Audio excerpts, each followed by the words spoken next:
Oh, yeah, boys. It's summertime. RFC After Hours, episode number 200 and... What are we on? 78? I actually don't know. Wait, I actually don't know. What are we on, Boblox? 280... 78? No, we don't know. We don't know what show we're on. Isn't that what the title is? 78. Okay, there we go. I missed a show. I'm all thrown off now. I don't know where we are. All I know is that it's summertime. People are like, actually, summer's in a month from now. Nah, bitch. Summer's done now, dude. I literally am done with school. So it's summertime. Like, that's for all I care, it's summer. So you guys can bow down. If it's summer for Augie, it's summer for everyone else. Yeah, I mean, it should be summer for most of y'all. I mean, when do y'all get out? I don't know. Should be around this time. There's no way I'm getting out before y'all. I don't know. What's up, dude? What's up? How you doing? Pretty good. Yeah. Pretty good. Doing better than Taylor Lorenz right now? Yeah.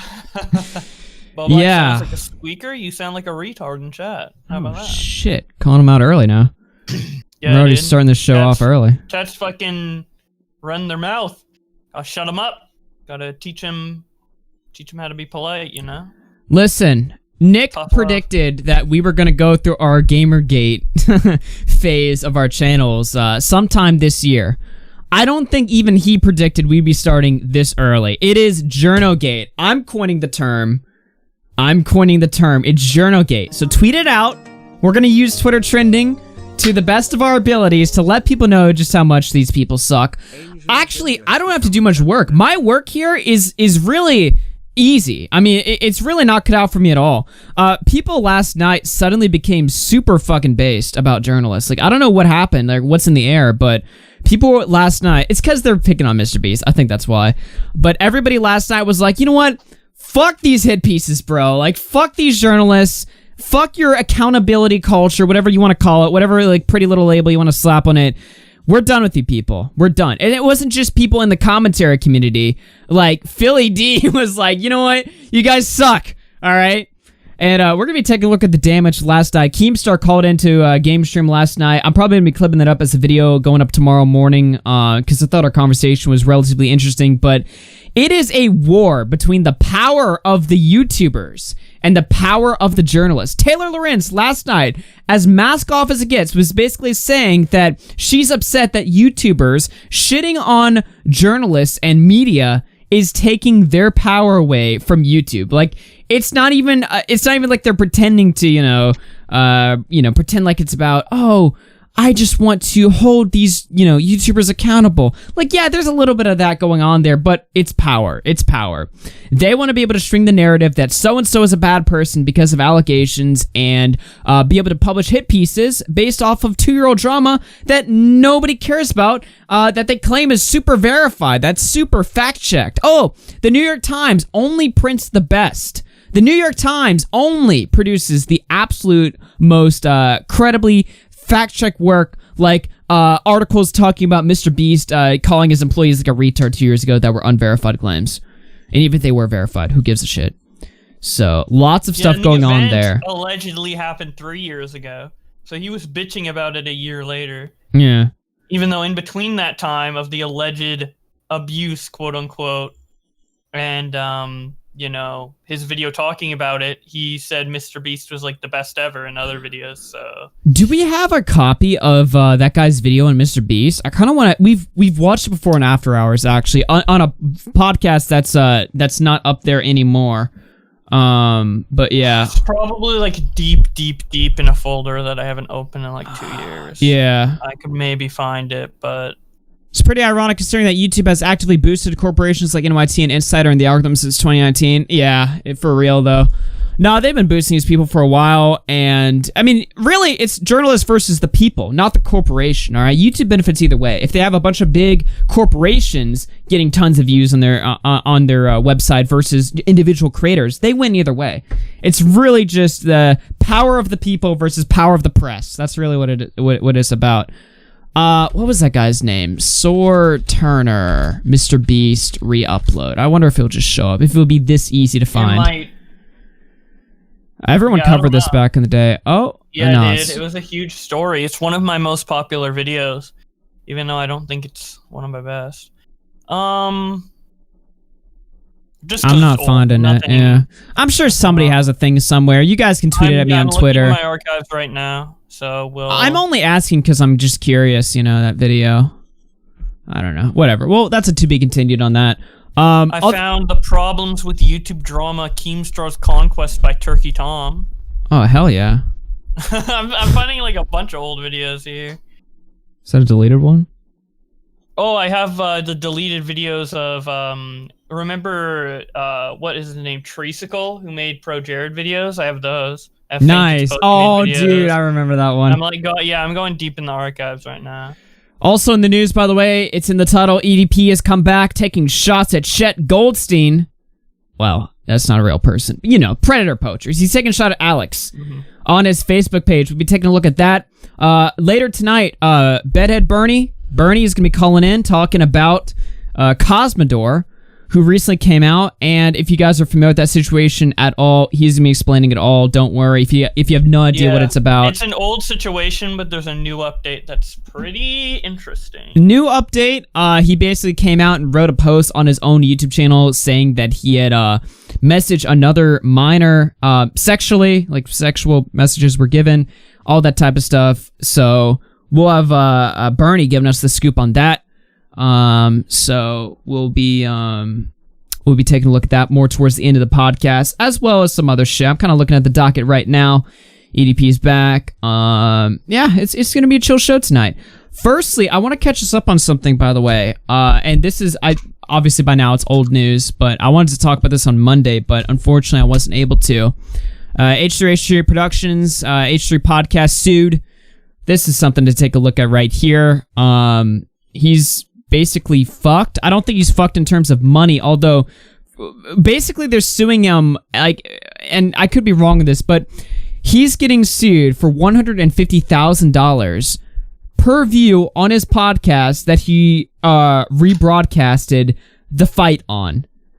And if you don't think he rebroadcasted it, well, he literally uploaded the fight onto YouTube as an unlisted link and showed the link on his channel, which counts as rebroadcasting. So he's basically, I mean, look, I don't think he's gonna get sued for that much. I also don't think he's gonna get 5 years in prison. But something's gonna happen. All right, something's gonna happen because he did break the law technically, and yeah, that's gonna be really interesting to see play out. I mean, realistically, let's say worst case scenario, he were to go to jail.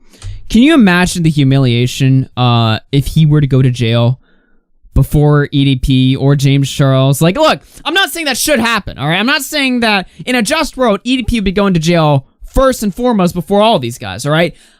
All I'm saying is, it would be really fucking weird, and I can't even lie, a little bit funny. I don't know. Maybe I'm just an asshole.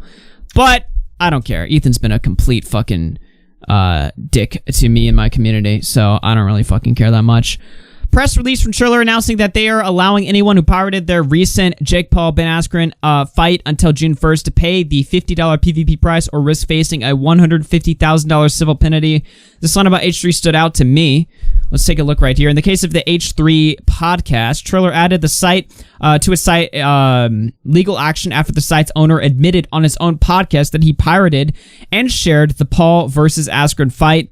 The legal action could result in a civil fines up to $150,000 per illegal stream, as well as potentially $250,000 in criminal fines and up to 5 years in jail. The fines are calculated at $150,000 per instance, so for H3 and other sites who rebroadcast the event to many people, the damages are large. Now, guys, let's take a look here. How many views do you think that podcast got? Let's just take a look right here. H3 podcast Jake Paul fight. I'm just curious personally, right? Like, how many views do you think it got? Let's go to their channel right now. Oh, did he take it down? I wouldn't be surprised. I'm pretty sure it's still up. I checked earlier today. Yeah, Jake Paul fight was a disaster. 1 million views. 1 million views. So depending on the, the language here, at most, if we're talking about like $150,000 per person, times a million, which by the way, this will never happen, but if we're really gonna like, if we're really gonna have some fun here, just fantasizing for a second, that would be $150 billion. out of pocket, which would obviously never happen. But you know, it's just funny to think about it that way, right? That I mean, we're talking about what is that, like Jeff Bezos's net worth? Like, come on now. Or actually, I think he's at 180 million. I think Elon Musk is at 160 or 150 or something along those lines. But yeah. Now, an alternative to how much he'll have to pay is that, like, maybe the argument legally is that he showed the link to the unlisted video, which showed the material, and what's actually on the podcast isn't applicable. So if that's the case, he'd only have to pay like $3 million because the unlisted video only has like 21 views before they privated it. So yeah, they did private it pretty recently. I don't know if I have a link. Also, I found that Mr. Beast video. Oh, it's like yo, 24 minutes. I could like screen share it or maybe upload to Drive or something. I don't know. Put up on Drive. That's easy. Yeah, so, yeah. We'll see. It'll just take like a bit to like get up there, but we'll talk about other stories in the meantime. Oh, like you subbed? Yeah, of course. Why would I not sub to the H3 podcast? I cover all this shit. I need to see what's going on. Like, yeah, what? I sub to the H3 podcast too. Doesn't mean I'm like. I was a member there for a second, just so I could see it early, but then I just wanted to stop paying for that. Nick's still a member though. Yeah. Anyway, H3 in his infinite wisdom right here. He came out, said, apparently I'm being sued by Triller. News to me, especially considering I did not rebroadcast it or pirate it. What? Question mark, by the way. Because, well, we have this right here. I'm looking for right now in our chat. I gotta hand it to these guys. They're hustlers, man. It's crazy that these guys won't fucking just get out of my life. And I can't help it. I'm curious. I want to watch this fight. You know? But I was so pissed about the way that fight went that unless he's fighting a boxer in his prime, I just can't watch it. Hold on. So check this out. Here's the top 10 pay-per-view events of all time. Is this the right clip? I might have fucked it up. Where does he say he pirated it? Come on. Fuck. There. Oh, up here. Lines, but so I'm not gonna claim this as my own, but it is what comes to mind. I fucking pirated that shit and I still felt robbed. Like, man, I watched that whole fucking thing. It was supposed to. All right, we have that. Then we have this. Man, I watched that whole fucking thing. It was supposed to start at like 6, and then there's like all these. There's like Doja Cat and Justin Bieber. I was like, what the fuck is going on? The concert aspect of it was mind blowing. I can't like. It's crazy. Nah, you're tripping. High level people. All right, Yeah. Producer. It's because I have a producer on my channel, totally. You really fucked up with the timestamping here. You really messed up hard. You closed one video to open the same video with the timestamp of what you've already. Where had the fuck before is you it? closed the video. Bro, yeah, the producer really fucked up on this one. I'm not gonna lie. Yeah. What the fuck is going on here? Well, I have another stamp here. Let's hope this one works. Yeah, big fail on the producer's part of the show. Holy shit. I felt like I felt that way at first too, but I saw a different angle. I mean, the ref told him to, you know how they have him step forward or whatever. He was stumbling around. Oh, your mic's muted? Fuck off. Give him more time. I mean, like, dude. I mean, damn, the producer fucked up this link too. Spent 4 And I can't even pause it. Wow, we're really... Whatever. He says, he says it. Dude. Whatever. I showed him my video. Fuck off. You know what? Fuck off. I don't know. Whatever, then. Yeah. What the... Why is it... Oh, it's up here. Yeah, it's before. Wait, he sent you he watched it, then sent you the link of the timestamp after it was done. Really dropping the ball tonight. Really, You know what? seriously. I felt that way. fucking long for that. You watched? I watched the whole. I bootlegged it. I pirated Huh? it. Whoa! Okay, yeah, there we go. All right. He says it right there. I felt like I felt that way at first too, but I saw a different angle. I mean, the ref told him to, you know how they have him step forward or whatever. He was stumbling around. It was probably the right You could call. give him more time. I mean, like. Okay, well, you heard it right there. He pirated it. And one of the clips that I have that for some reason won't load, he literally just like, he talks about pirating it in front of his producer. And his producer's like, he's like, yeah, remember, what's his producer's name? I don't know, whatever. Zach. Zach. He's like, yeah, Zach, remember when you gave me that link? And Zach's like, hey, retard, you want to like not talk about this on the show? And he's like, yeah, I pirated that shit. And the producer's like, yo, I had nothing to do with this. Shut the fuck up. So, Yeah. What is he dressed in, by the way? What the fuck is this? 3H3 funded $3. It's a character from a movie called The Mask. His name might be The Mask. I don't know. I don't watch that shit. Wait, let me see. Yeah. So he's getting sued. Which is funny. It's funny to me too because I uploaded a video basically saying the same thing. I was like, I'm kind of glad this guy, like, look, realistically, all right, I think it's bullshit if you're uploading like a minute of the fight. Granted, the fight only lasted a minute long, but if you're just doing like a minute and doing commentary over it and stuff like that, I don't care. I also don't care about piracy. I'm gonna be honest, I don't give a fuck about piracy. Not that I've ever pirated before, but realistically, if I were to pirate, or if somebody I know were to pirate, I don't give a shit at all. No, not at all. However, karma. That's the only reason why I like this story. Karma. And it's happening at H3. Look, alright. Keemstar called into Nick's stream, and he said, look, yeah, I did snitch to Thriller. Alright, I snitched to them. I told him that he admitted to pirating your fight on the show, and sure enough, something happened to Ethan. So fuck him. Because Ethan's been trying to go after me and go after, hell, my right to own a kid. That's what Keemstar said, and that's true. Like, literally last week, the last episode we took a look at on the H3 podcast, they're literally talking about how Keemstar shouldn't have a kid, how he's like a horrible father. They're going super personal. So, look, people might call it dirty or whatever. I really don't care one way or the other. I don't care about piracy, and I don't care about playing dirty with dirty people. To an extent, all right? I'm not saying that, you know, obviously, stuff like, you know, doxing is bad. We know these things, right? But when it comes to hitting up the company being like, hey, this dude's pirating your shit. Maybe, do you want to, like, fuck him or something? I have no issue with that, personally. I don't know about you, Boblax, but I just found it funny that I uploaded a video where I'm basically saying that, and I got completely, like, minimal backlash. Like, I have a 90% positive rating on my video that went out to non-subscribers. Even people that don't know who I am are like, yeah, you know what? Fuck Ethan. He's annoying as shit. I don't care this is happening to him. Yeah. I mean, if he broke the law, he broke the law, and he should have, like, punishment, you know, in alignment with the law. Someone linked me a Nick or a Ricada Law video where the title is the Thriller's lawsuit against H3 is trash. So I assume he's probably, I haven't watched it yet, obviously, because it was sent to me during the show, but I assume there's nothing to it. So, I mean, or legally.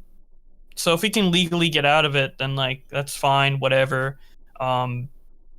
It's his fault. He should be, if he gets legally prosecuted for this, it's his fault because he should have been more careful, you know? So I don't have sympathy for him because he's just, it's something that could have been easily avoided, right? Right. Morally, I think probably what he did on his podcast shouldn't be legally prosecuted, but I don't know anything about law, so. Do you know why else I'm glad that these people are getting fucked? This tweet last night. This tweet last night. Oh, emojis? Oh my god. By the way, notice exactly.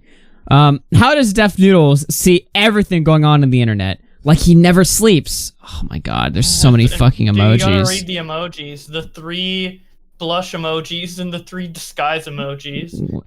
Is that what it is? Wow. I'm like, what the fuck even is this one? I've like never seen this one. Yeah, it's like disguise face emoji. I feel like you could make an argument, like a really stretched out argument of that being like transphobic or something. What like, the fuck? They're putting on a mustache and that's transphobic or something like that, or has a big nose and that's anti-Semitic. Okay, buddy. Yeah, good one. How does Def Noodles see everything going on the internet? Like he never sleeps. He's a corporation. I'm so confused, but updating around the clock, but I appreciate him. Never a dull moment. I don't even know. This tweet was like a clusterfuck to read. I think Ethan responded to it. Let me log into my other account. Shit. I don't want to show my feed. Somebody might fuck me. Yeah, they're just being cringe. Like, promoting literally a guy that, you know, promotes false rape stories and slander stories. So, you love to see it right here. Ethan Klein, true. I just love how they're, like, jerking off Def Noodles as if they're all not in group chats talking together. They've always been jerking off Def Noodles. But yeah... Yeah, I guess it's like me uploading it or tweeting out a tweet that's like, how is Nick always right? 3 emojis. Yeah. Every video he posts is a banger. 3 more emojis. Is he a corporation? 2 more emojis. It's like if one of us got off the show and the other person was like, damn, dude. Like, I get off the show and I'm like, dude, Bulblax is so good at finding tweets. Holy shit. And it's like, everyone's like, okay, relax. You just got off the same show. Like, they're chatting each other. Best. Yeah. Yeah. I don't know. It's so funny. It honestly, like, I know, like, I do fucking very tedious work of, like, reading out all these tweets and, like, looking in depth at certain things. But, successfully blocked. But yeah, with Def Noodles, he tweets out so much. And the thing about Twitter is you don't make money off Twitter, you just get followers. I don't know why he does it. I'd go insane with all those. Like, regardless of the validity of the stories, he just tweets out so much stories. And I know I tweet a lot, but it's like off the dome. Like, I'm not like research, or it's like research I'm doing for a YouTube video. Right. I don't know. Yeah, well, exactly. Maybe he's doing it for a YouTube video. I don't really watch his shit, but either way, might be hypocritical for me to say, but like the amount of times that man tweets a day about drama, I would go insane in his position. I don't know. I'm gonna read some super chats right now. Let's see. McKay Time through $5 before the show even began. Early dono, love you. What's up? Halfmaster5 says Bullbites is getting fat. Shut up. Mike the Bike tip 3 says, let's go. Emma tip 5 says, August on his White Boy Summer shit. White Boy Summer is real, and it begins today. I'm calling it. Aisha through 15, thank you very much. Angel Zilia through membership, thank you very much. Dr. Kenny through 2 says, I want to be sold on the dark web or something. I don't know. No, you do not want to be sold on the dark web. Itachi through 2 says, what is the Justices for Journo Gate? Justice for Journo Gate? What? I don't know what you're asking. Twisted Puppet through 5 says, views do not equal individual streams. H3 would only pay $150K for one video his sound guy posted. Yeah, and even then, he's probably still not going to have to pay that. I don't know. I was being told that it would count per individual view, so I don't know. It's up to interpretation. It's up to the process to figure all that shit out. I mean, if he's completely innocent and he goes through all like the legal proceedings, then he's innocent, you know? It's not like I'm gonna lose sleep over like, oh my god, H3 got away scot-free. It's not like I'm like clenching my fist that like it's fucking stupid for him to come on stream and just be like, ha, I pirated it. Like, maybe like dirtbags like us can get away with that, because I mean, yeah, you know, we have some numbers next to our name, but it's not like we're on that mainstream level where we can just come on the air and just say that type of shit. I don't know. Maybe we could get away with it, but when you're doing a show in front of like 1 million people, just being like, yeah, I fucking pirated the fight. Let's go. Like, okay, buddy, you're begging to get fucked. I don't know. He could have said like, yeah, I didn't pay for that shit, lol, and then not like say pirate. Yeah. It's just like, I don't know. But maybe he knew he was legally in the right. You know, maybe he's like 100 IQing us, or like not 100, like fucking. Apparently, I have 100 IQ or less at this moment. Maybe he's like 2,000 IQing us, and he actually knows that he's in the legal right and something. But I don't know. Tom Nuke through $2 says Fupa 2021. Yeah, Fupa's gonna be coming back, boys. He's gonna need it. If he's getting stretched that hard, like we were talking about earlier, yeah, he's gonna need fucking dude. He's gonna need Elon, not fuck Fupa, dude. He's gonna need that Dogecoin to pay off. Fuck that shit. H3 tip 3 says, all right, guys, we're bringing back Fupa. Oh, well, there he is, the man, the myth, the legend, right there. 12E Agmar through $20. How's it going tonight, man? Hopefully your week is going good. Here's a 20. My week has been so up and down, I don't even want to talk about it, but thank you for the 20, man. Tinkua through 5 says, I'm not a Christian, but God don't like ugly Ethan. P389, what the fuck? Damn. He's smiting him. Damn. P3 through 5 says, I wonder if Trisha would accept Def Noodles if she saw his videos where he was mocking her. Did he used to shit on her? Whoa! Wait. Maybe he did. Damn. I don't know. They're in group chat, so they probably talked to that. Well, we already know Ethan's shit on other people that he now works with in the past that we'll be taking a look at. Taylor. Anyway. Let's see here. Crazer through 386 says, hitting 10K my birthday epic. Happy birthday, Crazer. Crazer is actually the first person to ever send a super chat on this channel. Fun fact. And he's here right now. What's up, Crazer? Safad through 1626 says, now that Twitter is enrolling a monetization feature, is Boblex's content in potential danger? One thing I know, cancellation is going to be one step further. People will go after others, paywall, Cash App / whatever. Oh yeah. I don't think my content's in danger. I mean, the whole purpose of my content is for people who don't want to use Twitter to like have like still know what's going on within the drama community on Twitter without actually using Twitter. And I don't think because, tweets are monetized, I don't know how that changes that. Mm-hmm. Andrew Austin through 5, no messages attached. What's up, Andrew? Marlikins tipped $50 in the stream elements. Thank you very much for the very generous $50 donation. Here you go. YouTube doesn't let me send super chats for some reason, so this is the only way I can donate. Don't get banned on here. We'll try not to. And if you want to send support for the show, it's Streamlabs or Stream Elements is in the description below. Super chat is open. I appreciate it very much. Thank y'all. We're gonna move on and we're gonna talk about the big story in the room right here. Oh boy, I cannot wait. I cannot wait. Taylor Lorenz. Oh, he was saying that because I would have to pay for tweets to read them on my channel. I would have the money to do it, but also if tweets are behind a paywall and then I share it for free on Twitter, or for free on YouTube, that could be an issue. You're right.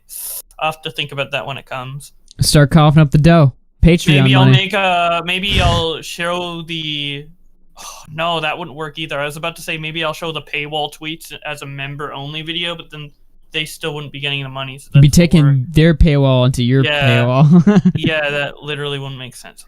I don't know. That's interesting. People in the chat are writing AJAB. Just tweets behind a paywall, that's going to be a huge issue for me. I don't think it'll kill Twitter versus though, because who's going to do all their tweets behind a paywall? Well, I guess Dream could get away with that or somebody. I don't know. Oh, Dream would make a shitload. Holy shit. Oh my god. It's so true. People are tweeting out AJAB. What the fuck does that mean? All journalists are bad. Bastards. Yeah. They're bastards. Is that a swear word? I think so. I don't know. Nobody. Is it like a slur? I've never heard somebody. No, it's not a fucking slur. It's like a really old swear word that like nobody uses. It's like a really like sophisticated swear word. Bastard. Enough for me to like know if it was a slur or not. But. Anyway, Taylor Lorenz, Mr. Beast YouTube star wants to take over the business world. Oh, what a nice article right here. It's praising Mr. Beast, talk about how much he's going to change the world. He wants to be like Elon someday. Cool. He's got the Mr. Beast burger. Cool. Awesome. Great. Right. That's awesome. Here's where we get into it. All right. Just how many paragraphs? Is that early on into the post? 1, at the very bottom. 2, 3, 4, 5, 6. Paragraph 6. Mr. Beast rise. Oh, I'm sorry. Not Mr. Beast. Mr. Donaldson. Got to use his real name there because, Yeah, the boomers read. Yeah, exactly. Mr. Donaldson's rise as a creator-entrepreneur, like that of many a YouTuber of his ilk, has been far from smooth. His early videos and posts were criticized for their use of slurs and offensive jokes. Damn. Who was criticizing him? Who was doing all the Oh, it was Taylor Lorenz. It was her article from 2018. Shit. Holy shit, bro. By the way, do you guys want to know what the jokes were? 2017, he said fag. 2016, he said fag. And he hasn't said it since. That's it. Aware. Dude, I said that word like yesterday. You said it just now. Well, I'm in context. Of course. Yesterday was in context as well. Okay. I just actually bookmarked that. No, I do not want to bookmark that. I love how she's like, she doesn't word her article like, I've been critical of Mr. Beast in the past. She says others have. His early posts were criticized for the use of slurs, implying that other people were up his ass about it. Oh no! When it was just her. She's right. They were criticized, but by her. She nice one. Criticized them. Yeah, well, I guess there you she go. technically does with the link. But. People in chat are writing Mr. Beast for like Mr. Based. Good one, chat. Yeah. Several former employees said the working conditions at his company, Mr. Donaldson, had set up a variety of corporate entities, including Mr. Beast YouTube, Mr. Beast Crypto, and Rubber Duck Company, have been rife with favoritism and bullying. Bullying. Dun, dun, dun. You cannot get bullied if you're past the age of, like, what, 18?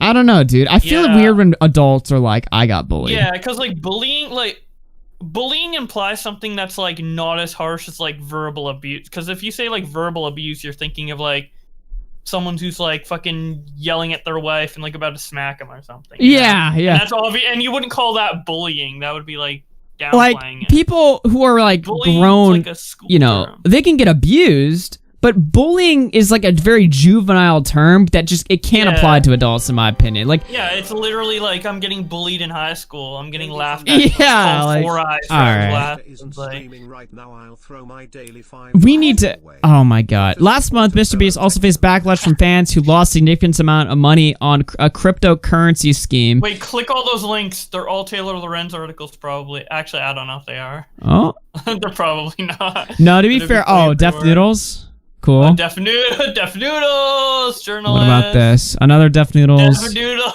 That's a different tweet from Def Noodles, by the way.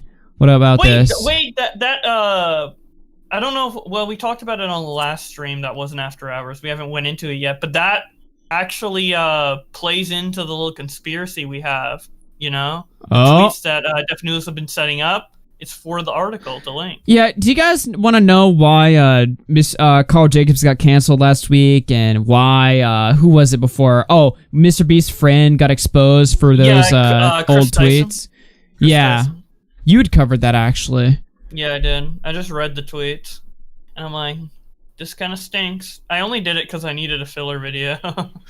You piece of shit! You encourage cancel culture. Hey, Mr. what's Beast, going Chris on? Tyson makes horrible tweets. Yeah. Hey, Nick, you want to know why Chris Tyson and Carl Jacobs got fucking canceled, dude? It was the setup. Boom! I've always been good at recognizing patterns. That's Hey, right. Did you know that apparently Kat Tembarge and Taylor Lorenz just went live in a Twitter Spaces and they're molding about I believe this thing is reporting on internet celebs and YouTube drama. Wait, they're live right now? Apparently, there's On a Twitter Twitter Space? Spaces. Would I it- said Someone- 5 p.m., so I think that's now because it's a Please, different time someone zone. record that. Please, someone record What if that I on their go in phone. there and This is start? Pay someone to record Like, that on their We phone. don't do a lot of calls to action, chat. I say please leave all those people alone. But if you can, there's a call to action here. Please record it so we can talk about it later. If anyone can record a space, that'd be awesome. What would happen if I were Yeah, I to would just join pay it right now on my For phone? that, 100%. You can't do these on PC, right? No, you can't. You have to fucking hold your phone Yeah, up. To you the have thing. to be on your phone. So just be a listener on your phone and record. And by the way, There's 300 people in this thing. also by the way, didn't like Kat Tenbarge get banned from Clubhouse for recording? Like, Apparently, she spaces? was just running around in spaces going like, "Who's saying slurs?" And then Wait. she Somehow we're doing wait, it not to Kat them. Tembarge, Taylor Lorenz. Apparently, Taylor Lorenz Taylor- said Oh. someone said the R slur when they actually didn't, and then there was a Yeah. whole article about it. And she And got like, It was banned like from... someone else said the R slur, and they had to like, and then Taylor didn't even want to back off on it. I think the tweets are still up or something. I Wait, think I retweeted them Clubhouse last night. moderation issues. Taylor Lorenz. A list of incidents on Clubhouse over the past several months. This thread is by no means complete, blah, blah, blah. This is a Medium article by her. Dude, look at this, look at this, look at this. Augie here. Wait a Pull minute, this up. hold on. On Clubhouse tonight, a white Theo, like, what does that mean? Fellow, telling a whole room, I just think racism is overblown. We need to get over it. Just more taste of convo tonight. There's a Gen Z guru chatting with a room about how Trump talked about white supremacy was okay. Wait, so she just went into Clubhouses and was like, oh, this person said this. Oh, this Yeah, that's person said literally this. what it was. Apparently, that's what it was. Dude, pull up the tweet. Pull up the tweet. Oh, that's so funny. Wait, tonight on Clubhouse, Mencius Moldberg, a far-right blogger and former Breitbart writer, called the alt-right's favorite philosophy instructor. He's in here, guys. Oh, Curtis Yarvin's in here. Oh, here's what he considers intellectual diversity. Oh my God, this is so fucking funny. Wait, What you is said this? 300 people were in this space, Nick? Augie said that. I haven't seen this. Yeah, space I have it sitting on my phone right now. There's 300 Does it people have in there. 300? We have 1,500. Lol. Dude, Yeah. look at the tweet. Our YouTube space is so much better. Yeah. Some journalists will never admit to being corrected. Things are only clarified as if they were mostly right, and the truth was so obscure they cannot take blame for being wrong. Taylor Lorenz, at Pamarka, just openly using the R slur in Clubhouse tonight, and not one other person in the room called him on it or saying anything.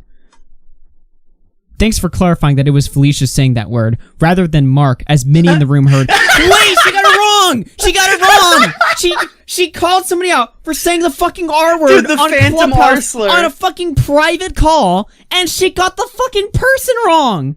No way. Wait, I hope you can understand how some people in the room felt hearing it. I guarantee there's no way somebody cared. There's no way. Wait, so she's gonna do snitch journalism, and she's not even good at fucking snitching. Are you trolling me?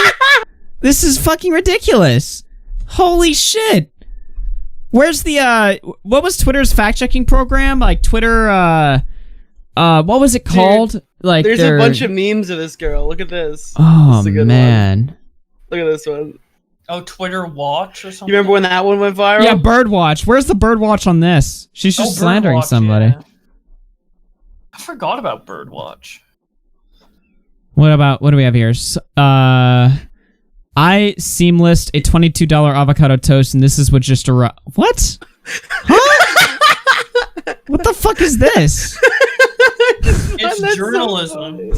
Dude, Women journalism, dude. Women posting their L's. Ew. What the fuck? $22? Holy shit. Jesus. Oh, shit, dude. Oh, man. Rip. Rip. That's a lot of money for her, I imagine. Wait, Augie, did you just wait, you have it on your phone, right? Why don't you just start recording on your phone and then just watch it later? Should I just hop in there right now? What if they start Just hop sparking in there out? and start recording. It started Okay. like 30 minutes ago, but podcasts and friendlies. I was watching this. I find it very entertaining. But the reality is that a lot of these personalities have like a mixed history. Like they've said things that are controversial, or they've sometimes apologized, sometimes not. Like how? Wait, will I get banned for this? I don't think you can get banned for recording a who you're space. using Well, for I'll sex get- calls. What if I get You sus- get banned on different. Clubhouse for getting Clubhouse for has recording a different space. rules. I get suspended off Twitter for this again? No, I don't think so. Oh, I was just gonna say, like, it can be really contested because, like, typically I don't have to use controversial YouTubers as sources. The one time I recently did was, again, Trisha Paytas, because she was like the only Trisha person Paytas who is their was a witness, controversial source. The night. Well, she's kind of controversial. Have you seen like the picture of the toilet She- paper hanging out of her ass? It's as controversial as a wet board. who witnessed anything. She's the most in that case, controversial she, like, person had ever, to be a dude. source because Yeah, none of to the like other Box Club members fucking would talk to me like about it. 14-year-olds. And in that story, I literally like wrote out a whole Wait, paragraph. what? She said being she was a like, trans Trisha man. Paytas Augie. is very Sorry. controversial. Like she's known for like lots of like. I feel like a piece of shit right now. And, like literally, David's Dude, lawyers were content. like, you have to include. Or they Dude, didn't why say does you she have to talk like include, they were a "Are you fucking ninth aware grade girl? that Like, Trisha so Paytas is, like, basically an what's admitted going on Okay, is yeah, when she like, started talking, I admitted thought to it was crashing like her is someone car into mimicking a Jason's girl house, voice. and it's, Like like, is such someone's a- daughter in there. Like, Oh my god. and people Wait, so is still it just don't like a advice sewing for circle Trisha, but about That's us? just kind of how it goes. Yeah. That's kind of fascinating, actually. Mhm. What if they I know? like how we open and it's just the H3 Yeah, podcast. something like that. Yeah, I mean, I think it's important just All to right. take everyone with context. That's the part of being a reporter, right? Like, the majority of my sources for stories are not big YouTubers. I write about, like, so much internet stuff that I don't even have consistent sources necessarily. Maybe people in the industry, but, like, wait, what? every story you're talking to different people. But I think it's just your job to determine the credibility and what you're quoting them or what you are, what they're telling you about, right? Like, it doesn't matter if somebody did drugs in the past if what they're telling you is credible and they have evidence. Shut of up. it. So Hold on. Showing I her just feel like avocado. that's the job Fuck off, Aiden. to vet Go back to it. jail. And God, something that you go back said to jail, earlier, fucking Nisha, loser. Nisha, that you were saying like about, Aiden's back, guys. You were saying like Why? balanced, and I don't think of balance like I think Lucky, of fairness. your clubhouse mic is on. Fuck off, chat. And, like, with my Mr. Beast story, like I sent them such aggressive, like intense. I emailed them so many times, asking them for context, asking them for more information, like giving them a full chance to respond to everything and make sure that their voice. Imagine they like wanted unmuted to, me and like, I was just like, fuck off. And that's what I think. Dude, is she's like, complaining that you know, people weren't I don't cooperative care with if the her, whole even though article she is raped negative. 50 Wait. views. So she's saying she begged Mr. Beast to respond to this and they didn't budge? I think it's interesting. I mean, He already responded 2 years ago. What? and the value you put on each voice, or how much of each voice you need in a story. I think that's quite interesting, and it's something like I think since the whole Weinstein thing and the Weinstein discover a story that's 2 years old and didn't know was talked about, and they don't know there's already like responses and how do shit. we write? Who's talking? Anusha? I don't even know who that is. Interesting, kind of something that's still Probably being another developed all the time, right? There's so many verified people. Holy shit! They're all journalists. Wait a All minute, verified chat. journalists. You guys don't even see this. You see all those white things? Those are check marks. Look at how many verified people are in here. Holy shit! It's all journalists. They're not actual verified people that like people know about it. Wait, what's Taps at the top? Wait, is Taps at the top? Yeah, Doc on the radio's in here. Wait, All in right. the chat. I'll leave somebody else to record that. Yeah. Dude, there's like literally like fucking 30 journalists in there. Holy shit. Or maybe it was like 60 or something. I don't know. Oh, so Twitter's on the opposite end of Clubhouse. They're gonna put a native recording feature in the app. Oh, so you base. can turn your spaces into yeah. a podcast if you want to. Oh, cool. That's Hell actually yeah. really cool. That's actually so useful. And then you add the tip jar. Nice. Wait, Wait, you could do Twitter Spaces and then get donos. Yeah, literally. Yo, Oh, wow. I To be honest, you could just put your phone in front of you when you stream and have after hours from Twitter. Well, wait a minute. If I restream to Twitter anyway, I used to do that a lot. Can I just, I don't know. Whatever. We'll talk That's about a that later. video, though. That's not fun. Open a space and I'll have more than 30 viewers. Who's gonna watch on Twitter over YouTube? Like literally nobody. Yeah. What do you mean? The Twitter Spaces are really popular. I mean, like, wait, Aiden, you haven't used one in the last does he like really 2 wanna or 3 open months? Yeah, Aiden doesn't even know what a Twitter space is. Okay, Aiden yesterday, he tweeted in all caps, EDP did what? You were like so behind on everything, Aiden. Aiden, welcome back to society. Wait, you want to see some real quick? No, I'm not in. Oh. Well, I'm not. Wait, look at this. Why are you turning Why on are you your... on camera? Dude, Can I show dude, that? look- Oh, Wait, I'm what showing. the fuck? Are you like doxing where you are? no. Oh shit. Is this like the fucking place from Holes? What? Really at their end. Nice. Where You're- are you, dude? You're at the Where, ranch. is Dr. Phil there? No, I'm just surrounded by mountains right now. Are you good? What? Yeah, I'm just chilling. All right. Well, when are you coming home? All right, man. I don't know. I'm thinking about joining the army. Okay. That's well. I'm just kidding, dude. I hate America. Oh. Yep. Okay. Well, that's good. I've been at a communist. All right, shut the fuck up. I gotta read super chats. Tommy C's cat. Get the fuck out of here, Aiden, you fucking piece of shit, Aiden! Fuck you, Aiden! Nobody fucking cares.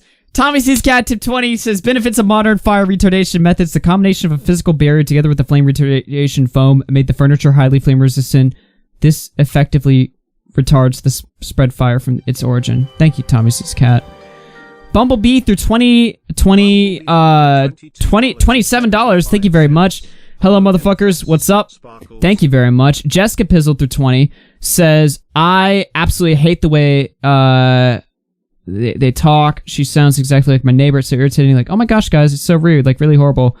Bring Technicals on to do an impression. Oh my god, that's too mean.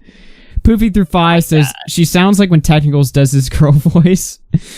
Alex, No, I think Technical sounds more realistic than her. Alex Theriot through 5 says, been on the Goon Squad kick lately. You guys are great. Augie, you're the best host. Nick is fucking bass, and Bobox is the underrated king. Hell yeah. Mr. Bass tip 5 says, trigger warning, bullying. My experience with Mr. Beast. When I worked for him, he bullied me relentlessly. He once shoved me into a locker and called me a little baby bitch. He took my lunch money. I'm still crying. Good. He gave me $1,000 once, so he's pretty cool. Yeah, nobody cares. Arcadia through 5 says, since Tipster isn't streaming right now, I'll throw my daily 5 your way. Gotta support a fellow Texan. Hell yeah. I'm on Blog TV with my hands up to 386 says, they are whining and conspiring and shits. They were going on about Philly D and Keem. Twitter Space is now Taylor Lorenz and Cat Tinbarge now.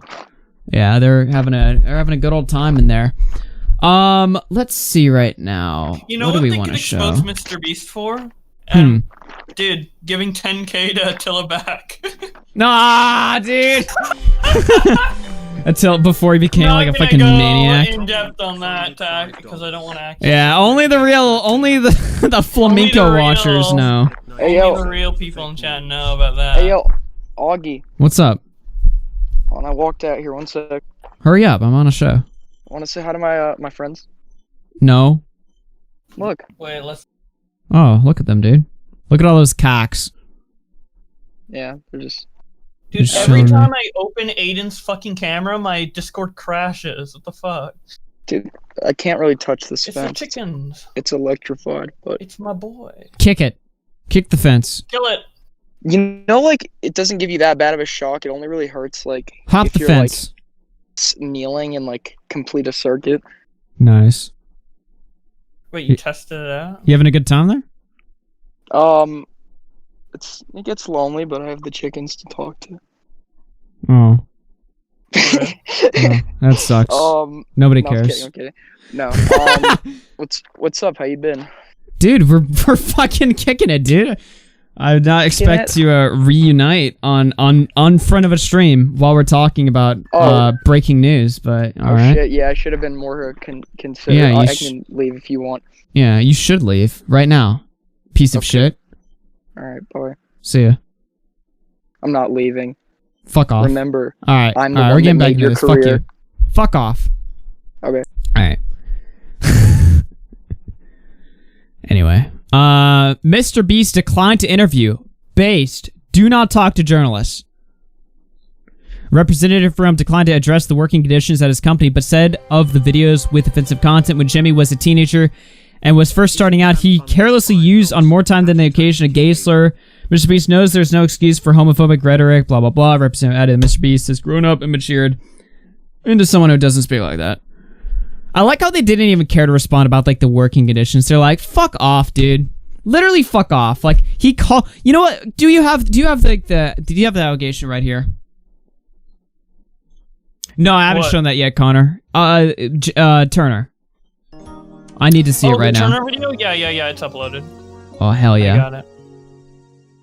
I need to that show this shit. right now. Let me get the shareable link. Share. I can't believe 60 journalists are molding about us right now on Twitter Spaces while we're doing the show. Holy shit. All the verifieds are mad. The link. Okay, this should work. Let me This is more proof as to why I should be verified on Twitter. I'm a much more credible news source. Let's see here. Jeremy Gabriel, thank you for the membership. Izzy 10 through 5, Kick Aiden. Tom Nuke through 5. Despite making up a certain percentage of population, journalists commit 90% fake news. Good one. Okay. Yeah. Let's keep it at that, chat. All right. Oh fuck! I have to download this. I have to download 528 megs on the air. Oh, that's so cringe. Just gonna shut the stream down. Oh, I can screen share the video instead. I want to be in pause control though. I want to be able to like fucking diddle it. All right, let me try. Let me start downloading this and see if it fucks my computer over. All right, I'm gonna try to download this. I want to watch it. Damn it, I want to watch it. I mean, it's already a fifth of the way done, so yeah. So it's only like half a gig. Every time I've ever downloaded something on the air, it like shits itself. Hope the vibes are chill tonight. Thank you for the 5 brothership. Longface through 5 says, I'd rather die standing than live kneeling to these journalists. That's a good quote. You should make that your Twitter bio. Hope the vibes are chill tonight. I love how I just have an archive of like a 2-year-old video. I have like archives of like so many fucking random ass deleted videos over the years. By the way, as if the conspiracy, since we want to add more to the conspiracy, right? Ethan Klein in 2018 criticized Taylor Lawrence. Mm-hmm. He criticized her for her article that she wrote against Mr. Beast, as did most people, right? That tweet is gone now. You can't find this tweet anymore. He wrote at the time, I wonder what could be dredged up about this reporter that should overshadow her life and achievements. Why act as if saving a few inappropriate things as a young man is equal to the career of philanthropy and good? You know it's a stretch even as you wrote it. Then he shits on them some more. He replies to them. He quote tweets them. He shits on them then. This is a deleted tweet now. So... And this was deleted recently. So recently, Ethan went back, found an old tweet where he was shitting on Taylor Lawrence, and deleted it to clear the record. Why? Why would they do that unless they were all talking to each other? I mean, it should be pretty obvious right now that obviously, I'm sure they talk to each other just like me, Boblex, and Nick talk to us. Whether or not, how dedicated they are to stopping us, I think probably they are. But I don't know, to be fair. That is getting a little bit what's going conspiratorial. But It's something just to think about. Can I say this is bad optics? I've been thinking about how gay that beanie is for like the last 2 years. Fucking AIDS. That fucking beanie's so fucking dumb looking. Minnie Mouse, is that what it is? Yeah. I literally been thinking about that beanie for the last 2 years. That's a really gay beanie. It's just like, yeah, whenever I think of him, I'm like, didn't he have like that fucking retard ass beanie on? Alright, what's going on, guys? It's your boy, Turner. It's your boy, Turner. Turner. Oh, before we play this, sorry guys, since I'm so sidetracked right now. Sorry, this is a little bit of a floppy episode if you guys don't know, because I'm like, I took one fucking show off and I don't know how to podcast anymore. But, since we're here, oh, give me his channel right now. Oh, what's his channel? Oh, yeah. Dude, his last video a month ago was him making a rug about Frenemies, saying Frenemies is his favorite podcast, and saying how surprised he was that Ethan Klein responded to him. So, Turner's talking to Ethan, he's making rugs for him, and Ethan's deleting tweets about Taylor, and Taylor's citing Deaf Noodles, and Carl Jacobs is getting canceled a week before this, and a week before that, Mr. Beast's friend is getting canceled for old tweets. And all Deaf this Noodle shit, was tweeting about Mr. Beast and it's being used in the all articles. this shit has just happened to be just, you know, coincidentally happening all the time. I don't know, dude. It's something to think about. Just saying. I don't know. You know, I'm just saying, man. I'm just saying. I've always been good at finding patterns. Anyway.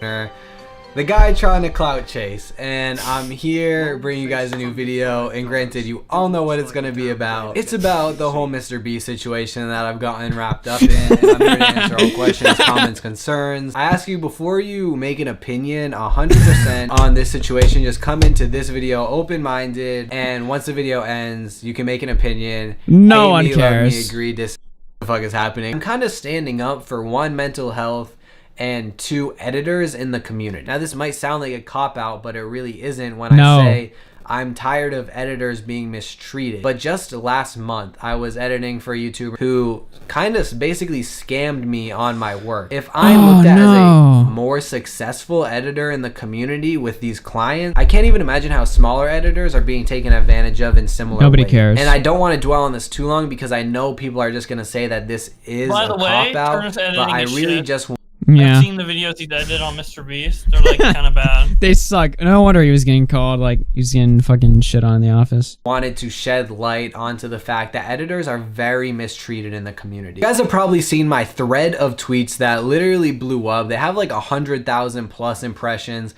and almost like 2,000 likes altogether, I think it is. And this is my tweet that talks specifically about what it was like working for Mr. Beast, aka Oh my god, Jimmy get to it. In the tweets I created when I was talking about what it was like to work for Mr. Beast, I said this, and I'll put it on screen as well. I'm not going to make a video about my time editing for Mr. Beast. Granted, that was my intention, but a lot of people wanted me to talk more about this. But I will say that was the most mentally draining time of my life. I was yelled at, bullied, called mentally retarded, and replaceable by Mr. Beast every day.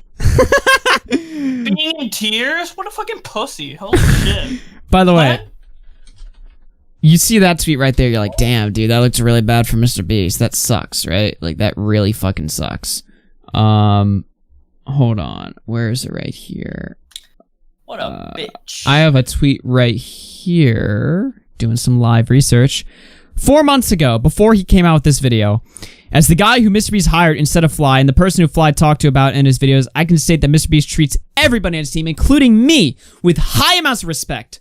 It is a super high energy work environment. To be honest, never had a better job. Now, here's the thing about that tweet. He kind of went out of his way to say that. It wasn't like he was pressured to say that. It's not like anyone was like, at Turner, what's your opinion right now? Because, like, I guess the excuse that he would make is that, like, oh, well, I was pressured to talk nice about Mr. Beast because I was working for him, blah, blah, blah. But that's like a reply tweet, the one in the Cabos video. So. Yeah. So, there you go. Kind of went out of his way to say Mr. Beast was epic. Being in tears and having mental breakdowns day after day is difficult, and after a while it became too much. After every editing mistake I made, I was made to feel like an absolute idiot, even if the content wasn't real. No credit was given unless a video I edited got credited to someone else. And then I continue, but you guys probably have seen what I said, and I'll put them on screen right now. First thing that I want to say about this is I don't want to cancel anybody. It has never been my intent. I simply just wanted to get this whole entire situation off my chest. All I've seen is people praise Mr. Beast, whether that be just people around me, people online. Everyone's like, this is the best guy on the planet. And wow, the things I would do to have a 2x speed button on this right now. Holy shit. Definitely a good guy. I'm not going to take... Is there like a Google extension I can have that auto forces videos to play at 2x speed? Because that would be so fucking useful. Anything away from his charitable efforts that he's done. It does get annoying when the person that everyone knows as a saint, you know as someone who is the complete opposite. Now, I want you guys to keep in mind... Wait, I think I found something. The complete opposite, dude. After Mr. Beast gives to charity, the camera turns off, he takes the money back, and he's like, fuck you. And spits all over them and calls them mentally retarded. Goes home. He's the complete opposite. Okay, I think I found something. Just like actors, Mr. Beast and Jimmy Donaldson are two different people. People who make videos, especially under another name like Mr. Beast, portray a character. Now, I'll talk about the specifics that I was talking about in the tweet when Mr. Beast called me like mentally fucking retarded and like made me feel like shit and made me parts where people were questioning the validity of him deleting project files on me. The video that I'm talking about right now is giving away $500,000. Now this is basically just a compilation of all the videos Mr. Beast made thus far on his channel of him giving away money, adding up to him hitting $500,000. Now when he wanted me to edit this video, he tells me when he wants edited and he's like, I want you to get every time I've ever given away money, add it up in the corner, and it should equal $500,000. Granted, he was going specifically I'm trying to boost this. Titles. Now, titles on YouTube are much different than the actual content, and that's where clickbait comes in. Wait, I got an update on the H3 Taylor Lorenz tweets that kind of put a little hole in the conspiracy. So, a couple months ago, in December, remember H3 deleted all of his tweets. Like, every single one. So it could have been part of that. Oh no. That's actually like a good response. Like that actually makes sense. We got fucking baited, dude. Keemstar set us up. Keemstar lied to us. That's the real conspiracy. Alright. Very regular for YouTubers. No, I still low-key believe in the conspiracy, just maybe not that specific part of it anymore. Debunked. Snopes came out. Yeah. Snopes came out. We just got fact checked. We're shit on. No, I'm glad. Who tweeted that at me, I'll shout them out if they care. Gay Bruno sound effects. Garcia. Yeah, shout out on Twitter. Yeah, shout out to that guy for correcting me. Yeah. If they give away like $7,000, they'll just say giving away $10,000. And Mr. Beast, when he thought he gave away $500,000, was only going off of titles, not real content. Don't care. Don't care. Sorry. You're cringe. Dude, he looks like a downgraded XQC. Acme through 2. Taylor just said, I write stories based on grudge. Alright. So, you see the video right there. I mean, it's 24 minutes long. He got fucking shit on and debunked all over the place. Taylor Lorenz writes this article acting like this is news. Who else came out? Stephen A. Sark came out and wrote an article on Taylor Lorenz's article, quoting Taylor Lorenz as a source against Mr. Beast. His title, former employees of YouTuber Mr. Beast alleged the star creator created a toxic work environment where he berated and belittled staff. Interesting.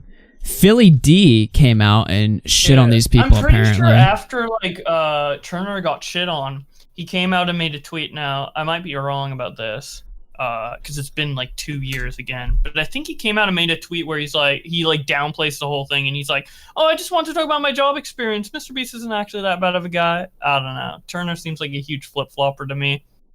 Anyway. Philly D bent the knee. Yeah, we're about to get into that. Philly D initially titled his video shitting on the article. He called it a hit piece, which it absolutely was. Now he's changed it to toxic. It's toxic. So, or the drama in unfortunate. general is toxic. He's like, the scandal's nasty, but he's not talking about the like article. Well, let's look at past previous base Philly D before he cucked. Jump into it. And the first thing that we're going to talk about today is this massive controversy and scandal around one of the biggest creators on pretty much any platform, Mr. Beast, aka 22-year-old Jimmy Donaldson. Right, most all of this stemming from a New York Times piece that was released yesterday that some have referred to as a really interesting profile into the other side of Mr. Beast that people don't see, to others just calling it a straight out ridiculous hit piece. Right, noting that you have other massive creators like TikToker Josh Richards saying, I think Mr. Beast inspires all of Gen Z. He's giving a lot of kids a new path to take, to teach these young kids. Oh, speaking of giving kids a bunch of shit, Connor came out with a post. Don't show DMs. Where was it? Someone on my Twitter just added more to the conspiracy. What if Ethan deleted all his tweets to cover up that he deleted specifically for Taylor Lorenz? Oh. Crazy. Just keep going deep down the rabbit hole. So Mr. Beast, this is what we're dubbing. This is his response to Taylor Lorenz. Not actually, but we're calling this his response. His new philanthropy video, giving $300,000 to students. Imagine being Taylor Lorenz for a second. Now imagine seeing this young, successful guy who didn't go to college but gives hundreds of thousands of dollars to kids in need, creating a video on a 3 million sub channel and donating all of his ad revenue from the video to a food pantry. Ruin him. Ruin him! All money he makes on that channel goes to like food pantries or charities or whatever. That's why it's on a separate channel. Yep. Yeah. Bad guy. Ruin him. Cancel him. He's got to go. So like you could argue that he does all these good things to like get views and get popular, which is definitely like obviously an aspect of it. But then when he goes out of his way to do these things like Mr. Beast philanthropy, which doesn't like benefit him personally at all. I mean, he already has like a 20 or 50 million sub channel. Why does he need like a 3 million one on the side? Like, I don't know. It's just you can tell his intentions are more pure than other YouTubers. And like, guys, we've exposed like so many YouTubers. We've looked like, I am a YouTuber. I've seen other YouTubers in the community or whatever. Like Mr. Beast is definitely one of the good ones in my opinion, from what I can tell. Yeah, he's one of the good ones, you know. He gets a pass. Yeah. On how to be entrepreneurial, not just to get a lot of views or become. He gets a pass. This stream is funded by Mr. Beast. Bitch. No, I'm just kidding. Famous. But then it delving heavily into issues that allegedly take place. Chat's informing me that Mo Lester has a hot take about us. Behind the scenes and accused Mr. Beast of essentially being a very different person when the camera's Xavier's going off. Times claiming that his corporate entities have been rife with favoritism and bullying, with people like Matt Turner, who was an editor for Mr. Beast between 2018 and 2019, saying that Mr. Beast berated him almost every day and often called him, quote, a phrase used to insult people with mental disabilities, which would leave him in tears. Report also noted that initially many of Mr. Beast's employees were friends, though. As his imagine if it was like he called me a slur. It was Mr. Beast was just in the office like. What if someone says you're a retard and then you start like bawling your eyes out? Who started the people working for him? With Turner saying that while Jimmy's friends got to be in the videos, he struggled just to get acknowledged, saying, I was not to be credited for anything I did. I'd ask for credit, he'd credit someone else. The Times also talking to another person by the name of Nate Anderson, who said that he worked for Mr. Beast for a week back in 2018 before quitting because of what he described as unreasonable demands, saying nothing ever worked for him, he always wanted it a certain way. Also saying that when he later posted a video about his experience, he got death threats from Mr. Beast fans. Turner saying the same happened to him when he posted about his experience. As far as the other side of this, you had Mr. Beast reportedly not commenting to the Times on the story, a representative declining to talk about Don't talk to them. Allegations, but the representative did acknowledge a part of the piece that briefly mentioned Mr. Beast's past use of slurs and offensive jokes, saying that when Jimmy was first starting out, he carelessly used on more than one occasion a gay slur, but now he knows there is no excuse for homophobic rhetoric and has grown up and matured into someone that doesn't speak like that. But that said, you know, just primarily like any this piece and what a lot of the focus boy has been on who's on the internet a lot. Like Mr. Beast is young. He's younger than me. He's like 22, I think. He's like born in 1999, I think, or something like that. He's 23. Like young. Yeah, he is young. Like especially like back then when he was starting out on YouTube. because he has these videos that he schedules that's like me in 5 years. I think one recently came out. And he's literally doing YouTube like 5 years ago plus. So he was doing YouTube when he was a teenager. And he's a boy who's online a lot. And before, like, we had less woke culture back then than we do now. It just makes sense that he would just say those words. Doesn't mean he, like, hates gay people, hates black people. No.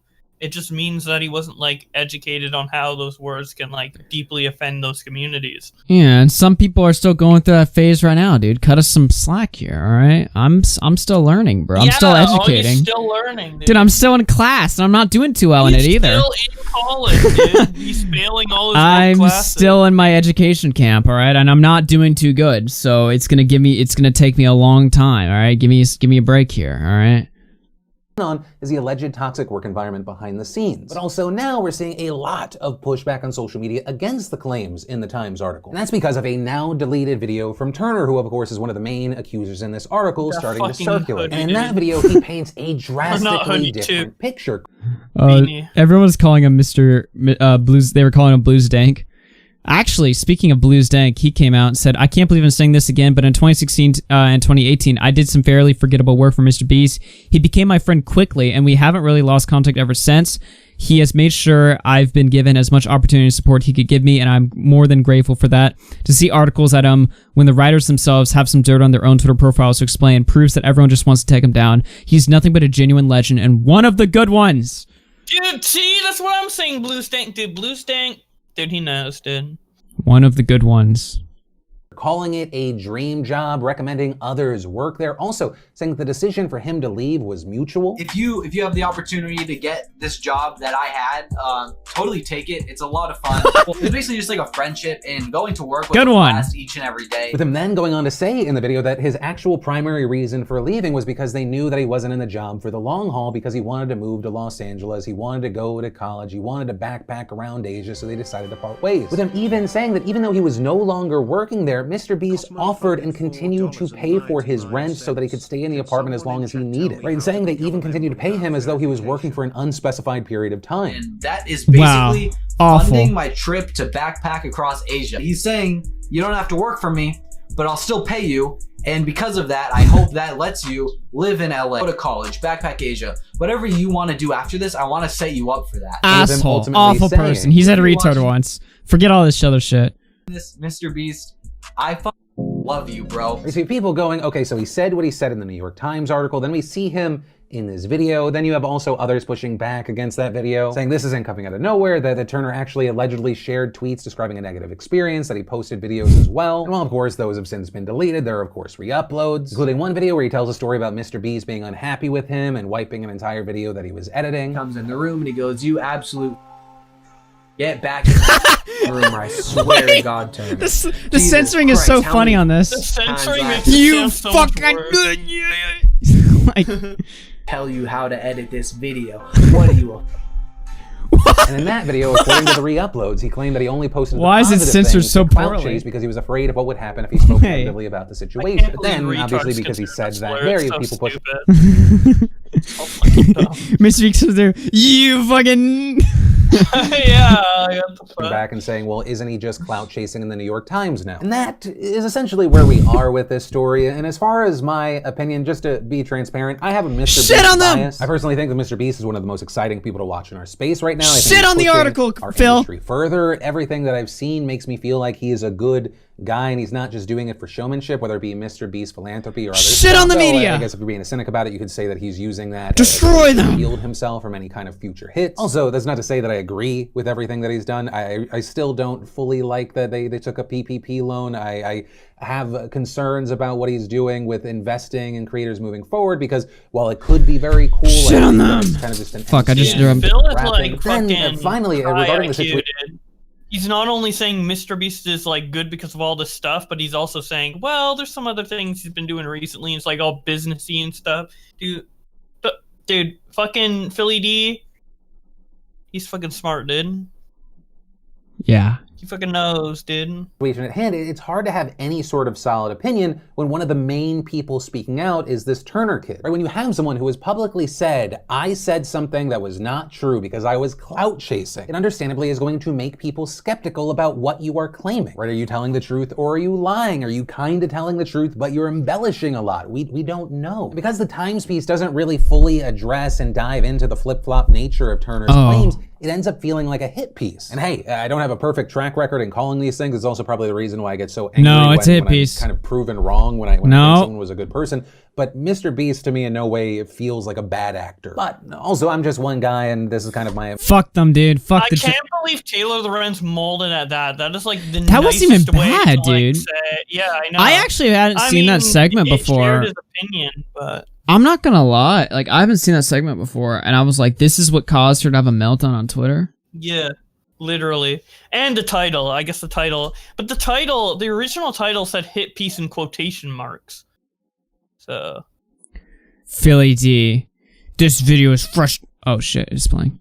This video is frustrating and wrong. Turner is not the main person speaking out. As the story says, this report was based on interviews with 11 former employees and business associates of Mr. Beast, which you failed to mention. By the way, 2 were mentioned in the article. The rest were anonymous and not at all like given like their own quotes. It was just like I'm sure she talked to 11 people, but it's not like there was like 11 people with all individual claims.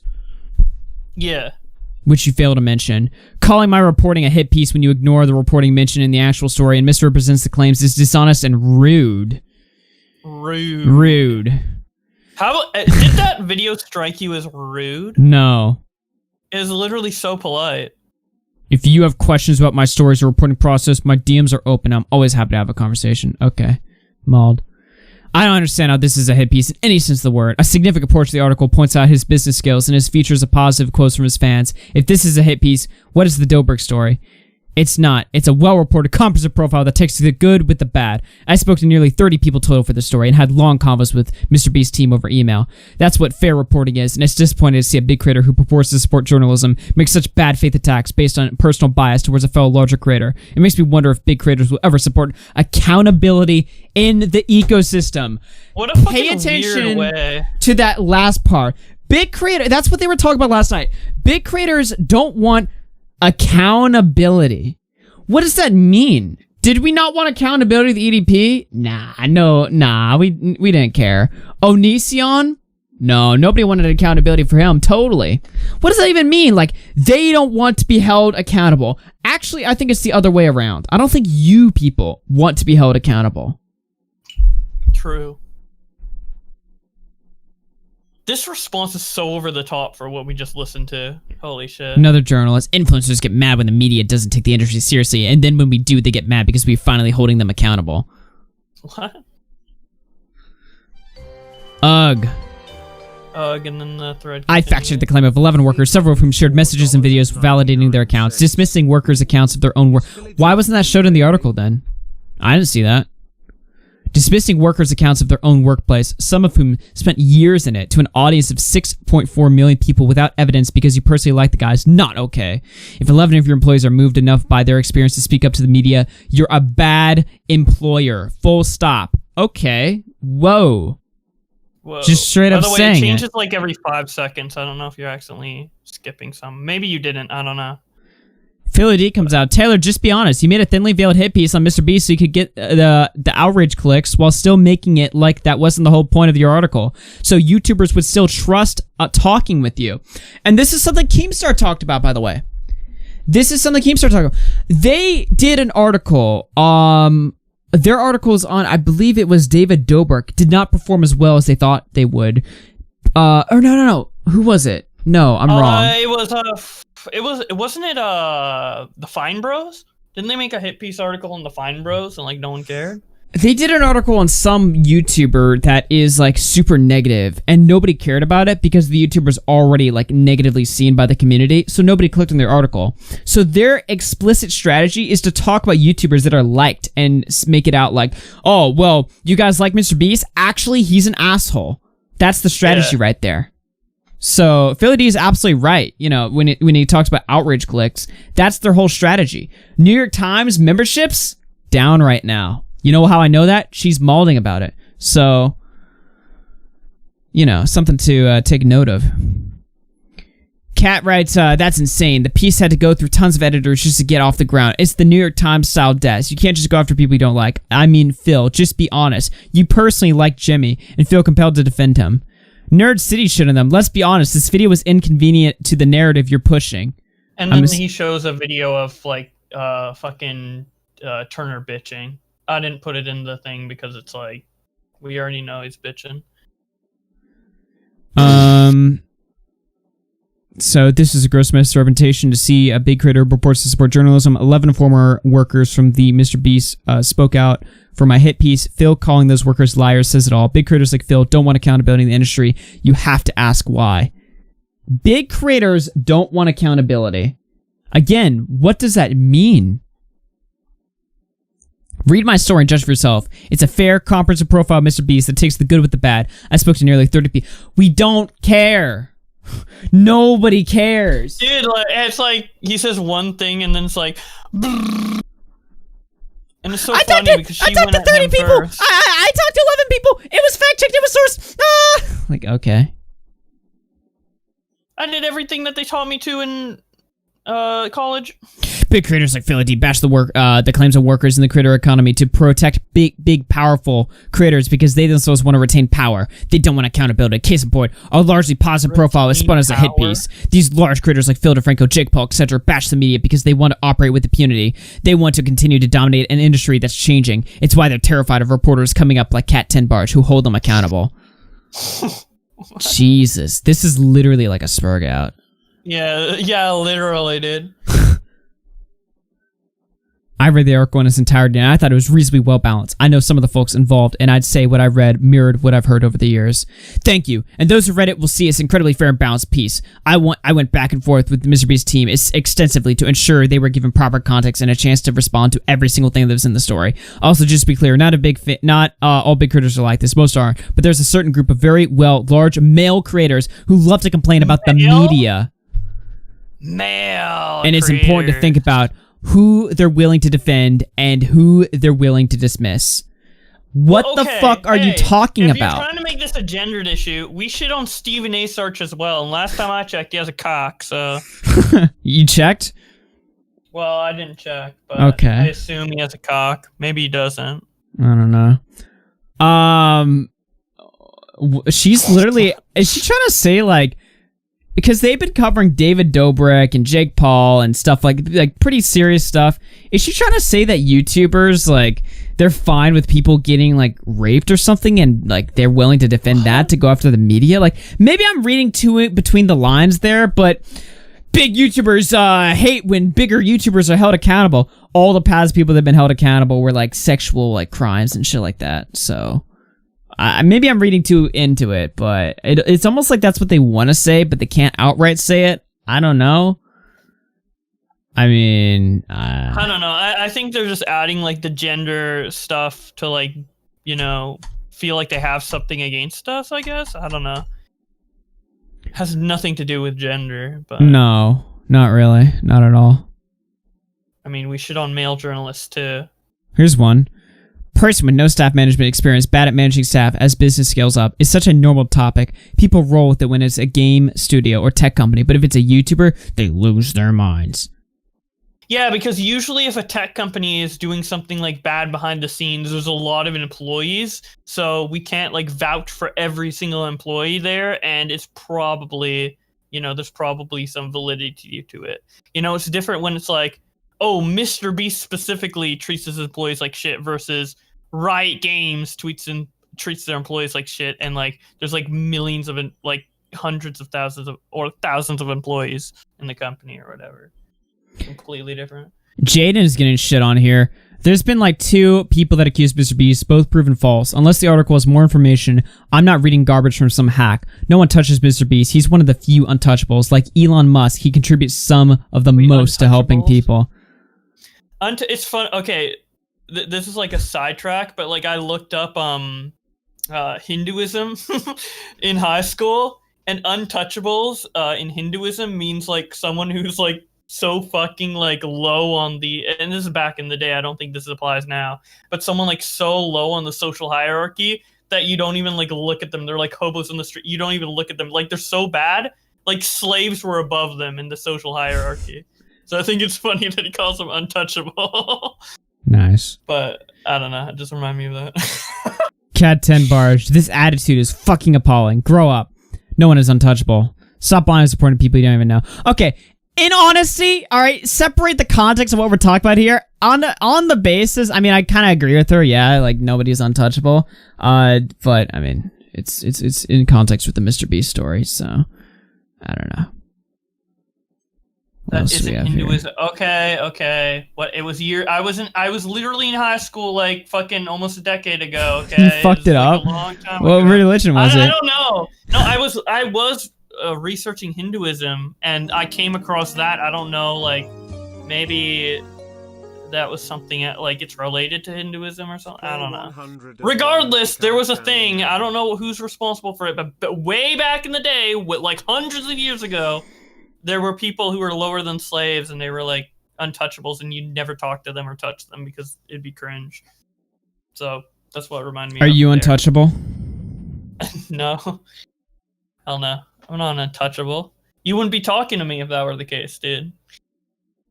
Why is this? I just realized this video is titled Taylor Can Bow. Are you fucking AIDS? Yeah. She can bow down to us, dude. Okay. The journalists bow to the YouTubers. Nice. Okay. Rachel, incredibly disappointing and disheartening to see a major YouTuber like Phil try to discredit the work of journalism as a hit piece, blah, blah, blah, and encourage anti-media sentiment. This post is funny because I ratioed this without even trying. Like, I post this, I'm like, imagine not being anti-media. And I ratioed this, like, verified journalist with all these followers. I just shit on them. And then they deleted their tweet right after I ratioed them. Right after my number went above theirs, they fucking deleted it. So, lol. I think we get the point, though. Apparently, Tucker Carlson took a shit on Taylor Lorenz one time. Anyone who knows anything about how journalism industry actually works knows this is not how it works. It's actually part of the elite media mythology invented by the right and the right-wing media. What? What are... Huh? Oh, we're encouraging anti-journalist sentiment, and that's like alt-right ideology because the right wing hates the journalists, so we're all... Got it. Yeah. Okay, cool. I want to see that Tucker segment. I actually want to watch that. I don't know if she deleted exists. the tweet and I didn't get Tucker on After Hours. Yeah, well, let me hit him up, dude. Anyway. Oh, is this from this morning? This is this morning. It's still up. This is the one non-deleted one. The way a large creator's fanbase reacts to coverage of their favorite creator is incredibly telling and shows what type of community a creator has really built. This is not a subtweet of one specific person because it's telling of so many. Creators work hard to intentionally cultivate their communities. The way that the community behaves and who that community consists of tells you a lot about the creator themselves. You're molding. The next tweet is crazy. Creators intentionally cultivate fandoms and cults, and the most successful creators feed into parasocial relationships that keep fans bonded to them. They know exactly who their fans are because creators' success is fully tied to maintaining, influencing, and monetizing that community. That might be true for like a select few creators, but honestly, like, who thinks about the creators like that? Like, I just make videos and people watch. Like, it's not like I'm like, okay, I'm gonna make this fucking content to reel in the impressionable people and cultivate an audience to attack me. And it's like, no, I just make videos and people watch. I don't know. I retweets. It's like not that complicated. What? 723 funded. Yeah, I don't get it. This is just, I don't even know how this is even related to the Mr. Beast story at all. This is just her malding. She's like unironically malding, spurging, coping, crying. I don't know, dude. I don't know. In my opinion, I thought it was in relation to it. Maybe I won't put it in Twitterverse. I don't know. These are just like no, it's definitely in relation. I'm just wondering, like, from her perspective.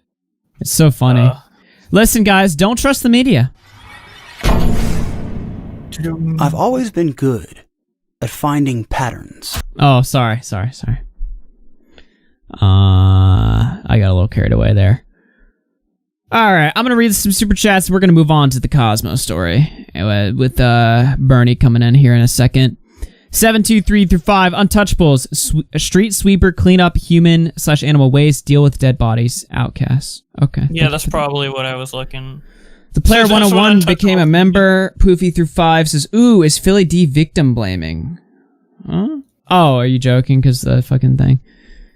Cosmo through 5. Can somebody in chat tell me how to become a member without verification? I have no idea. I think it's through Google Pay, so you should be good. Mo Lester, tip 3. Here's my hot take. You suck. My cousin Benjamin Dover agrees. Cool. Cosmo tip 3. What a bad day to be named Cosmo. Yeah, true. Actually, unironically. Alright. I think we're gonna pull in Bernie right about now and take a look at Cosmo. Alright, he's here. Bernie, you're on RFC. What's up? What's up? How you doing, man? You wanted to come on. I did not reach out to you. You reached out to me. You said you wanted to talk Cosmo. And it's a story that some people let me know about, but I feel like if you're not like in the know, like it's difficult to catch yourself up on, so yeah, because there's the Cosmo story is spread out across like 100 different like response videos, and then like his response videos, and then his apologies, and then like the videos from like Just Stop, and like all these different like art drama YouTubers, and like it hasn't really reached like the commentary community. So I thought, like, I saw you like talking about like his most recent apology, and I was like, I think you deserve to know the whole story, because it's actually like, it's fucking crazy, but it's like, it's never been like compiled like properly, like it's just in one like long just like timeline. Yeah, I've seen a couple videos on it, but I guess they're not complete. They're more like update videos. Yeah. So like what do you guys know about Cosmo? So I watched a while back, somebody linked me an apology video he had made, I think this is a few months ago, and he was talking about how he got caught talking to an underage girl, and his defense was that he lives in Germany, and in Germany, the age of consent is something like 15, and it's a big cultural difference, and it was something along those lines. So you saw his most recent apology, right, yesterday? And yeah, specifically the part where he mentioned that, well, as he puts it, something happened with somebody underage recently that was very much maybe relapse. Is basically repeat what happened a few years ago, except that it got explicitly sexual this time, which is so bad news. Firstly, like, where should I send you like things to put on screen? Because I have a lot of screenshots and like clips. Send me some DM or just like Discord DMs, and I'll pull it up. Okay. So yeah, first, this is the apology you were talking about.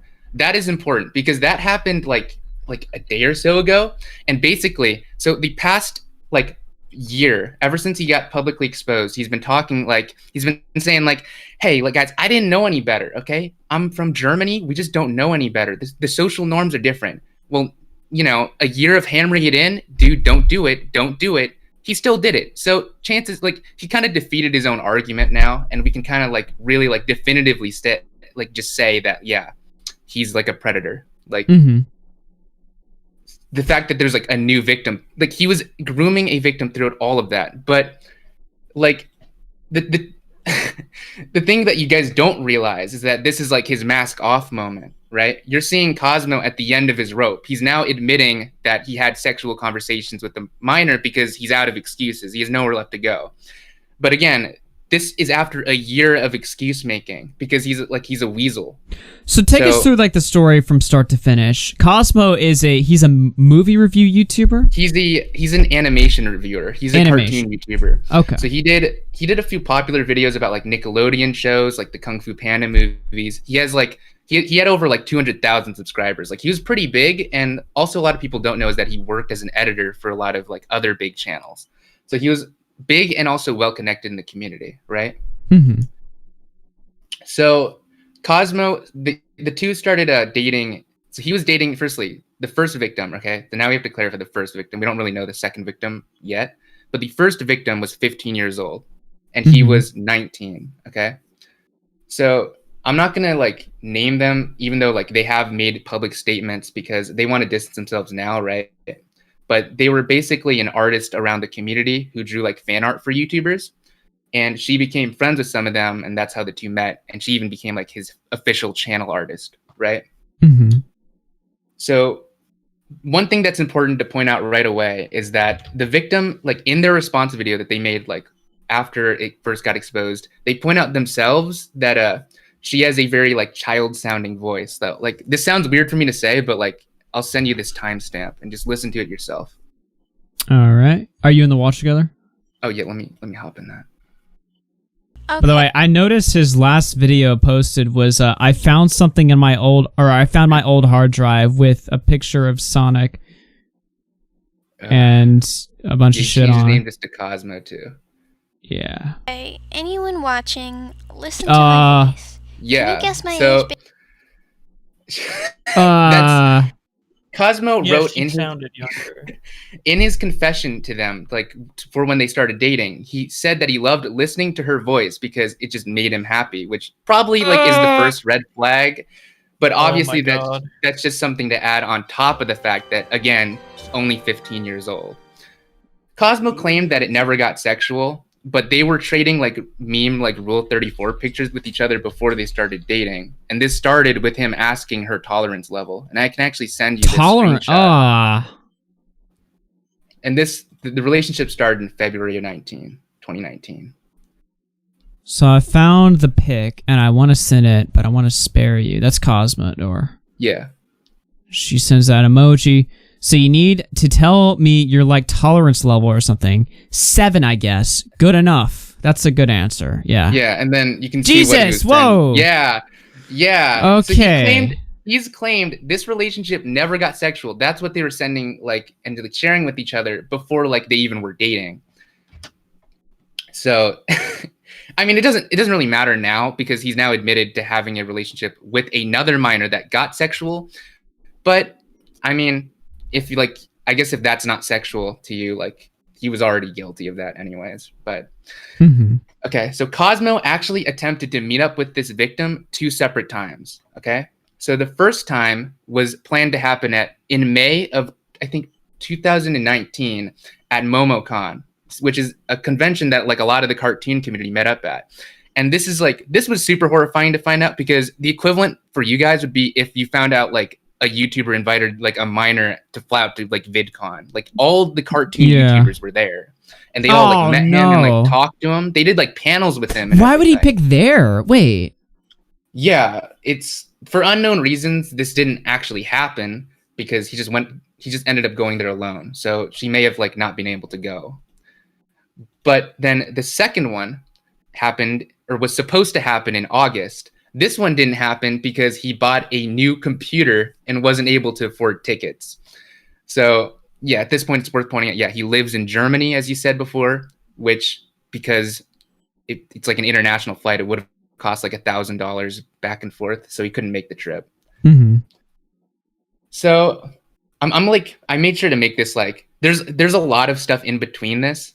Like there's like a ton of screenshots, but again, like this has been covered in like hours upon hours of content. I'm trying to give you guys as short of like the summary of it as possible, but everything here is like backed up with screenshots. You can find them in like Ponder Sprocket's videos, Daft Peanut's videos, Just Stop's videos. But okay, so I'm gonna go into now kind of. So after Cosmo got exposed, he claimed to have genuinely been in love with the victim, like as a defense, because he's like, oh, well, I didn't know the age difference was bad. I was just genuinely in love, right? That's his defense. In actuality, he was venting to people at the time about how she would call him like a lunatic. Like, this is real. She would call him loony, and even specifically said their conversations were lackluster. So, you know, they weren't having good conversations. He just wanted to like hear her voice, I guess. But the relationship just wouldn't be great even if it were 2 consenting adults, but because it was with a minor, it became even like it was just worse. Right. Like he was using his power too. Like he would use he basically held like his like popularity and like status over their head to basically be like, oh, well, if you try to like call me out, I could like he didn't explicitly state this, but he did actually try to do this later. Basically attempted to like get them like blacklisted by all these YouTubers that they were a fan of as like being an artist. Okay, so this is a bit unrelated, but this is something I've made sure to note here. Within the community and the friend group, no one knew of the relationship, right? That's because she was told specifically never to reference it publicly, just being his channel artist. Surprisingly, though, the victim's parents were actually aware of it and were just fine with it. They didn't like. We don't really know why. They were just okay with it and were fine with it happening, and did not help the victim really in terms of like the later stalking stuff that happens. But no one else would know about the relationship until July of 2019, when the victim confessed about the relationship to a friend after one of their like arguments. So again, throughout the relationship, Cosmo claims he was genuinely in love with them. He would ghost them for weeks, while also like threatening like suicide and like going on these long like events. Like it was a very abusive relationship. It would be like bad if it were two consenting adults. The fact that you're subjecting a minor to it just makes it like worse. But also worth keeping in mind, the person they confessed it to was also an underage friend of Cosmo's, because everyone in his friend group, like his close friend group, were underage. Like that's not incriminating on its own, but in context is kind of questionable. Right. That person helped end the relationship, and the next day Cosmo then asked them to give him his girlfriend back. So he was like seething afterwards. But okay, so this is now when we get to the stuff with the response videos. Most of the response videos actually are more about his behavior afterwards, right? The cover up and like his apologies. So after the breakup is when he started trying to cover things up. He deleted like thousands of tweets from his account, whatever. I guess we all do that. But yeah. So people didn't really think about it. But behind the scenes, it's because he wanted to delete all his interactions with them. So even though they'd agreed to stay friends, Cosmo started being really creepy. So she cut off all contact from him. A few months later, she like vague tweeted about him, just calling him a creep, which Cosmo saw despite being blocked by them, which caused him to then begin obsessively stalking their social media accounts, even creating alt accounts to try to apologize to them. And I have one of those messages here. All right, let me take a look at this right here.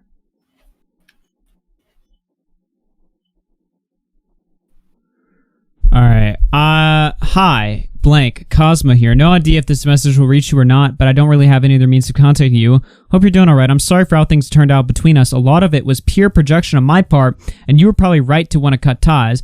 I wouldn't want to cause you any more trouble. It's been a while since then, and I hope that whatever you're working on right now is going well, school, personal projects, etc. You don't need to forgive me, of course, and I'll leave you alone after this, but I do hope there's no bad blood between us. I said a lot of stuff in the heat of the moment and really didn't mean any ill will. If there's anything I can do for you, please let me know. Thanks. Proof it's me. And like, no, yeah, he says, you don't need to forgive me, of course. That just wasn't true. He continuously would not leave her alone. He kept trying to get in contact through mutual friends. He even reached out to friends of like her parents to try to get in touch. Like, that's how like bizarre it was getting. And like, that's what's interesting too. The victim never wanted this like to all get publicized at first. But it was when he kept trying to like pry that she felt like she had to, because he would never leave her alone, right? So Cosmo started getting like really paranoid that all this info was going to start leaking. Like there's no way he was going to hide this forever. So I guess he was right. But he did what a lot of people do and tried to get ahead of the controversy. So while continuing to stalk her profile, in December of 2019, he made his first apology where he admitted to having a relationship with a 15-year-old, right? He lies about knowing about the victim's age before dating her and then deletes it. So people see it, but then not the right people. People don't spread it, which is weird, right? But the cartoon community is not really like, it's a lot more insular, It's at least, well, not anymore actually. With the art communities, like the art drama community and like the kind of tea community, it's starting to spill out more so. But in this case, like a lot of his apologies were only being seen by like a handful of like his like really young fans, and they just weren't getting spread or talked about. So it was out there for probably a few hours or so, maybe like a day or so, and then it just got deleted. by this point, so I already said that. So nobody, like, there was no commentary community for it at the time. Like, there was no people that were jumping on this being like, oh, here's his apology. Let's go through, fact check, see if he lied. That none of that ever happened. So nah, this wouldn't happen until like the summer of 2020, and that's actually really important because that becomes like a huge part of like his attempts to get ahead of it, because his attempts to get ahead of the controversy would warp around what info he thought people had and what info he thought would become public. So he was like, oh, well, people are probably going to know I had a relationship with a 15-year-old, so I'm just going to say I didn't know the age, right? And this is where it kind of gets more interesting. In January of 2020, Cosmo actually got into a real-life relationship with a girl that he'd met while attending college, right, at his university. So she was like around the same age as him. So she thought he was like perfect at first. This is something that like she said herself, I believe, in some of the messages, because she actually got in contact with some of the YouTubers making videos about this. But then a few months in, he offhandedly referenced the previous relationship, right? Which obviously, you know, you're dating someone and they like reference offhandedly they were dating a 15-year-old. You're going to want to know more information. right, yeah. It's kind of like yeah, it's a big red flag. And so he tells her some skewed version of events, omitting key pieces of information. But she tries to take him at his word. Then a month after that, she catches him stalking the minor's social media accounts and like following her under fake aliases. So his real life girlfriend just catches him just like on alt accounts, like looking at her like profile and like following her and like just stalking her. Right. Realizing just how weird he was, she reached out to them to make sure they were okay, like the victim, only to realize the full extent of what Cosmo had done. And with all of this occurring around final exams, like around this exact time, like that year, she told Cosmo she needed to process everything and just called for like a break in the relationship. He didn't take it well and then began attempting to contact her by any means possible. So this included like trying to talk to her through third parties, even contacting her mom while like begging like her mom not to tell like her that it was him. Upon learning of that, she immediately called him back and then told him it was over. And that's when that relationship ended in May of 2020. So, I mean, at that point, Cosmo really could have gotten away with it. And that's what's kind of like gross to think about. The victim did not want to talk about it in May of 2020. He was in a real life relationship with someone at his school that was his age. But because he couldn't stop like just obsessing and stalking the minor, he fucked himself over. Like, I don't know. It's just obviously it's important that the information got out, because as we see now, he would have kept doing it probably, but it's like he really has no one to blame except himself, you know? But once this all happened, he then began stalking the victim's social media accounts even more aggressively, you know, no longer had the real life girlfriend to distract him from that, which was enough for them to finally try to speak out. So they reached out to a YouTuber named Daft Pina, who began investigating the situation in like early July. Until then, Cosmo had 2 more months to try to get in front of the narrative. You can see he called, like, the video is just called Child Groomer. Yeah. And that was the video that really broke the story, because no one really picked up on it. But he started, this is when Daft Pina, by the way, this is the guy, he's like he was like the original commentary guy for that art community. Yeah. Like, they all hated this guy back in like 2018 or something, because he was like, yeah, he made fun of like story time YouTubers and stuff like right. that. Like, he was back then when, or whatever. I don't know if him and Tom kind of grew at the same time. Yeah, I remember watching them all just grow up. It's so crazy now. Yeah, for real. It's crazy looking back and like how much has changed. But okay, so he had 2 more months to get in front of the narrative. So what does he do? First, he claims he's going to be quitting YouTube. He says that it's due to creative burnout, right? In actuality, his ex was now digging through his past and like telling all his like other real life friends about it. So like he realized that like, oh shit, now it's all gonna come out. It's like snowballing. So then he started railing against cancel culture and like defending people who had been wrongfully canceled. And like I guess in like some weird hope that maybe they'd help him when he gets in trouble, right? Mhm. And in general, he just started trying to make friends in the community. Whereas before this, before he was in shit, he was actively like shit talking people, being like, I'm doing better than this guy in the algorithm. I have better analytics than this guy. This guy is like channels dying. Like that's the kind of guy he was before. And now he's like Mr. Nice Guy. He actually DM'd me like to compliment me after he had previously like I believe he soft blocked me. Like I don't know. He totally like shifted his face in the community to try to like win people over, right? Interesting. It's because he knew he needed their like help if he was to ever get out of this. What did he think they were gonna say? Like, oh well, he's in Germany, so that kind of thing is okay over there. Like that's really the only argument you could like pretend is like decent. Well, you know, he was gonna lie. He was gonna say, "Oh, I mean, he already lied once. He already said, well, I didn't know their age before I started dating them." So he had to stick to that, otherwise he was fucked.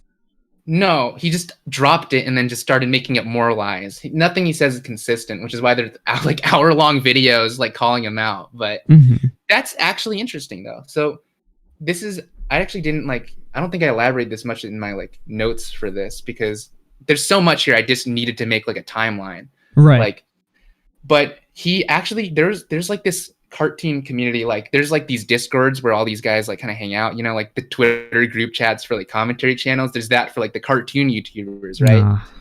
And so he went in there and he like tries to break the story to them because he knows Daft is going to expose him. And at first everyone's like, oh man, what's wrong, and he like frames himself as the victim. Then they realize what he's talking about, which is that he dated a 15-year-old, and then they're like, dude, like you need to just leave the community. He's like, okay, guys, you know, I'm just going to grow as a bigger person. This is my farewell. You know, I'm going to become a better person. He leaves. Then he joins back the next day on an invite link he made, looks at their response, like their reaction to his apology and like farewell. Then he joins the voice chat and they're like, there's like two people there. They just like, what's up, man? And he just leaves. And then he leaves again. Like he was like a fucking spark. Yeah, he was 100%. That's the most important thing. If there's anything to take away with Cosmo, he is a fucking weasel who is only ever concerned with the optics. He does not care about his actions. If they're wrong, he cares about how they make him look. And if he can like continue like making things online and making money online, you know? Right. So he started being buddy. Okay. And actually, this is another thing. So I mentioned before, he decided to like try to quit YouTube, right? He said he was going to quit YouTube. He actually was just planning to pivot to a new online identity, which is probably what he's going to do again now that he's been exposed. So this fake identity was actually based off a character from the children's show Bear in the Big Blue House. So if at the time this is what he changed his avatar to, I'm going to send you this screenshot. And that's Tutter, right? No, he's not going to ruin childhood for me, right? What the fuck? And this is what he was commissioning from people to design for his new persona. Oh, no. And if you know, Blue Mouse, he was named Tutter on Discord. And in it, you know what's funny, too, is that he 100% did not expect this information to ever get leaked. But around this time is when the server started, like, really, like, looking into what he was doing. Yeah. And so just before, like, so Daphne will often update his video like days before it's about to come out with like new info.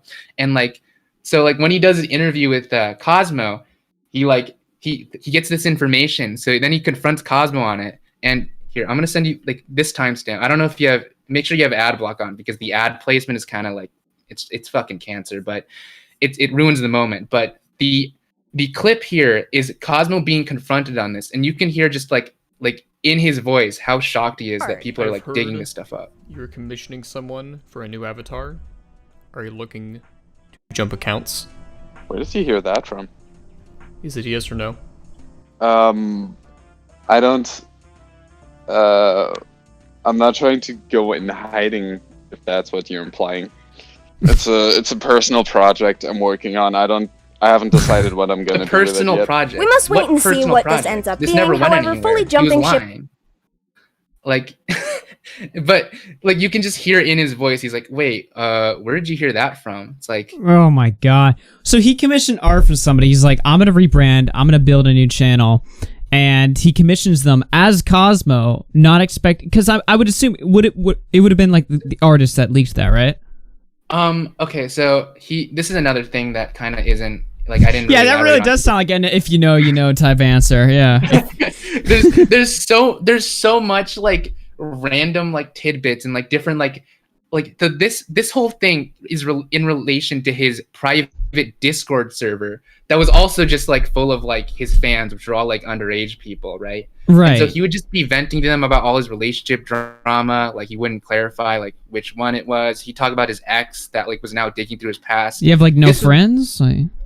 These were his friends, and now his real life friends were aware that he attempted to like have a relationship with a 15-year-old. So it just, and let me guess, his German buddies were like, even they were like, yo, this is not a good idea at all. What the fuck is wrong with you? Even though that was his argument, right? That it was a cultural thing. It was a cultural difference. He's being held to American standards. That argument's gonna get even more fucking insane soon. But okay, but what's crazy about this? Okay, so this artist was in his server, and basically people started reaching out to those people, started asking them about it. Like some people were speaking out on Twitter, and so this person was reached out to, and they just they were invited. I remember now. They were invited to the cartoon community Discord by Cosmo, right? Mm-hmm. And then like after Cosmo left, they started speaking in the drama chat about how they had to commission, or like how Cosmo's commissioning them like characters for a project. And then someone like realized like, wait a minute, hey, wait, let me see that. Like, what's the design? And it's Tutter. Like it's supposed to be like a version of Tutter, except like this furry version, I guess, for YouTube. But yeah, it's but okay, let me so that's after that interview was recorded, he then puts out another apology. This time it's like a long community post, like the new one, except this time he says everything Daft says to him in their private interview, right? So he's like, he takes all the information he knows Daft has, writes a big apology, and he's like, I'm sorry, I'm gonna move on, I'm gonna get better. And then he just puts it out there, and then he's like, he literally was asking like his like the people around him, he's like, wait, why is Daft still interested? You know, how do I stop him? Like, why is he still interested? I already dropped the info, right? And it's like he didn't realize that he couldn't stop the video from coming out, but he was like desperate for like some way to anchor like this production down. Oh yeah. And again, I write here again, like that's pretty much how he operates. He'll only admit to things when he realizes they'll be public, and then tries to like weave lies around it to like make himself just look as good as possible. Like he relies on the benefit of the doubt, but like as time went on, like he just stopped getting it. Mm-hmm. So wow. Okay. This is where, you remember when I said the excuse with the friends gets more insane, right? Yeah. Okay, so the video comes out. Cosmo leaves like a big comment, like responding to it, and I want you to look at this and read point 1. Oh no. Let me pop this up right here. Oh god. Point 1. Relationships with this kind of age difference were always normalized around me. Within my friend group alone, 13 female, 32 male. Yeah. 15 female, 20 male, 15 female, 27 male. So while I knew it was iffy from the start, I didn't consider the chance I'd even break up with username and convince myself it would eventually check out once they turn 18. However, this is not justify the way I treat them whatsoever. Okay, cool. Yeah. So part of his defense was admitting he had 30-year-old friends who were dating 13-year-olds. Like 32-13. Yeah. Well, you know, I'm friends with EDP and Jeffrey Epstein, so I thought it was okay. Yeah. So, like, okay. This was his defense. Like and first of all, we don't even know if it's true. We've never seen this substantiated by him, right? That his friend group was like consisted of 30-year-olds dating 13-year-olds. Dude. Like, firstly, and that doesn't even make sense because a lot of these, like, that's still under the age of consent in Germany. Like, his own, like, purported age of consent in Germany. Like, 13 is under the age of consent. Why is he friends with that person? Dude, can you imagine, like, the ultimate, like, thing right here, right? He gets accused of, and accused with strong evidence of hitting up, you know, a 15-year-old or something. He's like, oh, yeah? Well, joke's on you guys. I've been friends with all kinds of pedophiles. I'm gonna expose them right now so that I can get away with it. It's like you're still one yourself, bro. Like you don't get to get away with that shit. It's not how it works at all. Like imagine he's like, oh yeah, well I'll bust my entire friend group that are all pedos themselves. Like nobody's gonna look at that and be like, what? Like if anything, it's gonna raise more questions. They'll be like, wait, yeah. So like, you knew this and you were fine with this? Like, huh? So you're fine with being friends with a pedophile. Yeah. And like that, it doesn't explain why he told them to hide the fact, right? It just doesn't add up, and it won't add up as we go on and on. But so he keeps trying to play the victim though. So he uploads this like YouTube story where he's like drunkenly ranting about how like Daft manipulated him into exposing himself. And I have a link to this. I don't know if you should watch this whole thing. I didn't re-listen to this, but it might be good to play like some clips of it. This is like his YouTube story. Bro, I can record stories again. This is sick. Yo. Oh. Yeah. Oh, I'm not well. I'm really not. I'm miserable. This is like some line maker shit. I know. It's like I feel so bad for you, man. I don't have anyone to talk to right now, so you're just gonna have to fucking listen to me. I don't really know what I expected. The thing. It's like, okay, here I am, back to zero. And it is what I expected, but it's not. Oh, how? Why? These are too short! Fuck! I don't even know what to say. I just want someone to talk to. I don't trust my therapist. I don't trust anyone. Doesn't trust his therapist. Know what it's like to just have everyone you looked up to and were peers with abandon you. Just fucking cut you out entirely. I got no one. Why would his peers cut him out? Fun? You know? Why would they do that? I want him to like roar in the middle of this.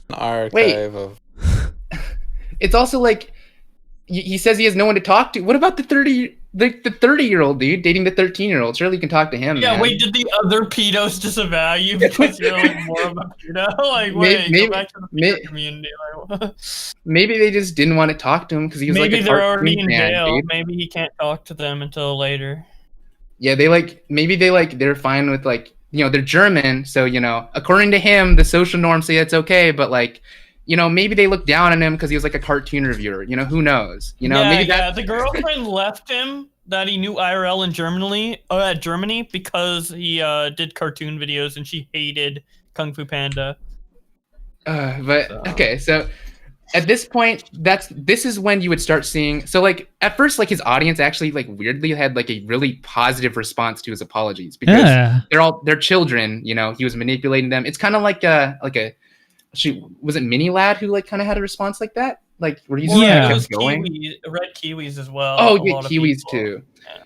So he just kept kind of going. That was when you started seeing the flood of response videos from like art drama YouTubers like Just Stop, Ponder Sprocket, and like Prison Mate Luke, I think, did some. I'm not entirely sure on that. I didn't watch these videos for the most part. Right. Because I just kind of like was following it behind the scenes. But yeah, Cosmo kind of just kept trying to salvage his career for some reason, even though he should have just taken a break from YouTube and probably just left the internet, right? He lost, in my opinion, you know, he just personally, I think he lost his right to be like an internet we're losing you a little bit. You're cutting out there. Oh shit, am I cutting out? Yeah, I think you're good now. Okay. In my opinion, you know, when you do that kind of stuff, you lose your right to be like this like internet personality making like cartoon focused videos. Like that's just my opinion. But he didn't see it that way, so he kept trying to make videos. He kept trying to come back. If you look at his channel, there are actually like several videos he uploaded, like fully edited videos he made after being exposed, and it's just because he wouldn't go away. But he then claimed to. What's up? Wait. I was gonna say I did notice like he tried to keep making content after the fact. Like his content now just seems like random like schizo shit posting or whatever. But he made a Simpsons video and he tried. That video actually has interesting lore because that was like his content before he got canceled, and then LS Mark made like a Simpsons worst to best video that was like purposely made just to like basically undercut him because he'd announced it, and then it just won. Like if you look at like that video, it like outperformed it by like 1,000 times. It has like over 1 million views. I'm glad that video did well because that must have taken so long for LS Mark to do. Yeah. When I saw that video came out, I knew it was an undercut too. I was like, oh yeah. I didn't watch the whole thing. I think Ellis Mark's video is like 5 hours long. So I'm glad it got as many views as it did because I was like, I don't know if this is going to do well in the algorithm with being so long, but yeah, I didn't watch it, but it was good for him. The funny, like, weird thing about Cosmo is like I was like the first person in the community that he like ever met, like even before he knew like any of the big cartoon. Oh God! Back in the day, shitting on you, Tom. It was pretty. No, I know he hated me after the fact, but I was like the first person he met because. Wait, he hated you after he got busted, or for something else? No, before. So again, like this is when he was like, so he actually became like super nice after like he realized there's dirt on him. Before that, he was like shitting everyone. So he was shitting. Oh, we're losing you You're cutting again. out a little, yeah, bro. Oh shit! Sorry. No, you hear me? He hated me because fucking before I knew that they were even in a relationship, him and the victim. I had like shit on her in a call or something. I think I called her like a cunt in a call or something like a few years ago because I was like she did something dumb. But this was like years later, but he was still like mad at me and like. Interesting. I had like forgotten to credit her in one of my descriptions, and he messaged me and he was like, "That was I'm fucking mad at you." It's the Turkey Tom curse right there, right? Yeah, it is kind of weird, Yeah. you know. Down the fucking drain. Go fuck yourself, Cosmodore. So funny. Okay, so Cosmo claimed to have But am I cutting out right now? No, that's good. No, you're good now. Okay, so he started claiming that he was getting help from a therapist, and the therapist recommended that he keep making YouTube videos. Mhm. Right? I don't know about that. Like if this is true, then it's probably just because he was lying about how the situation was to a therapist. You know, they can only help you if you're honest to them. But regardless, this is when you start getting the really weird response videos from Cosmo. So like he started changing up his methods. First, he tried to be apologetic. It didn't work. Then he tried to be more humorous. Okay, I'm gonna send you what his Twitter profile looked like at the time. This is real. Oh no! Oh no! Yeah, he changed it. Proud to call groomer. himself Love a is love. self-admitted groomer. Actively grooming. Why does he only have 300 followers? He like deleted the account and then remade it to claim the name. Oh. But yes, this is him. He's trying to be self-aware and like play like comedy. Like I'm just like you guys. And like note the currently grooming 1 in his bio. You know, as I guess that wasn't a joke because it did just end up being fucking true. Oh my god. Yeah. I don't know what his fucking thought process was with that. But then he tried to go fucking Shapiro mode with like facts and logic, right? So he made this video where he like really tried to like hammer in the argument of the social norms, which is the only like logical argument you could make about it. Right. So he cited German law stating that in his eyes the age gap was normalized. Firstly, this doesn't make sense because he was hiding it. But then like a bunch of YouTubers started really like looking into that argument. And specifically I have this clip, but the summary of it, you can play it if you want. I have multiple like different clips from this video linked because this is the one I used to catch up to them, like the really up-to-date stuff. The age of consent in Germany is seemingly 16, like according to what they found, not 14. Yeah, I mean that should be pretty easy to check with just like one Google search. Age of consent in Germany. It's 14 if both partners are under 18. Well, obviously that was not the case. Both are under 18, yeah. So it's bizarre that he would make that argument, but 16 would be and then they also found that he probably would have committed a crime actually because it's also against the law to then send a minor like I think it's like some like offensive image like law like because it's Germany, you know. Mm-hmm. So like the Rule 34 stuff would have been like illegal. They found like I don't know if this is true. This is just what they presented in their video. So take that with a grain of salt. But I mean, if he did have explicit sexual conversation, then that definitely would be illegal. But he himself says it, so yeah. But the fact that he's unaware of that, and then all the other laws shows that he wasn't under the assumption it was a social norm because he was uneducated on the country's social norm. And then here is where his insane defense of referencing having 30-year-old friends is again brought up because it doesn't even hold up. Like it turns out to be like bullshit. Like I just linked you a part of that video. This one is worth playing. All right, let me play this right now. Oops. All willy-nilly either. I've had people compare me to people like John Kay, like actual genuine predators, because a poor decision born out of a different worldview due to cultural differences when I was still a teenager is totally the same thing as a 40-year-old man being in a sexual relationship with a 16-year-old. Get fucking real. What about a 32-year-old dating a 13-year-old? What about a 27-year-old dating a 15-year-old?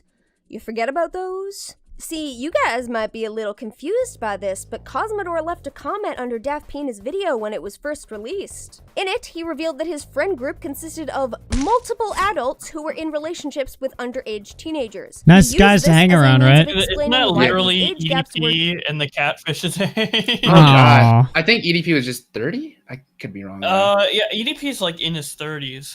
Normalized to him. He then desperately tried to redact this after the fact and even put up an interview on his channel where he straight up lied about it. Do you think you would have been in a better position if you were more public about this relationship? I'm not sure. I'm not sure, to be honest, because, like I said, people get very worked up about this issue. And I wonder I why. get it. Like, I wouldn't look kindly upon some 30-year-old dude dating a 13-year-old or some the guy in exact his age difference he mid-twenties claims in the dating- interview wouldn't look positively on them. Wait so, a like, minute. But he'd be friends with them. So What? did he? It doesn't make sense. So did he lie about having a 30-year-old friend dating a 13-year-old, or is he just lying to save that guy's ass and just pretending he doesn't exist and like he's like, oh wait, never mind, I don't know that guy. You know, I don't know that guy. I'm not friends with that guy. Like, what is this defense? Because either way, it's fucking stupid. You know, like neither makes him look better. What did he think was gonna help? Like, what part of that was gonna help him? Yeah, it's crazy how he says whatever is like most convenient at the time to the argument. He's a weasel. He's a fucking weasel, and that's why it takes hour-long videos to like dissect all the bullshit he's like putting out on the internet, because he just says bullshit, and then you have to he fucking gish gallops like 100 like defenses of why he's not a pedophile, and you have to go through each one, and then at the end he just says, "Oh, sorry, I did it again." Like that's pretty much what this situation is.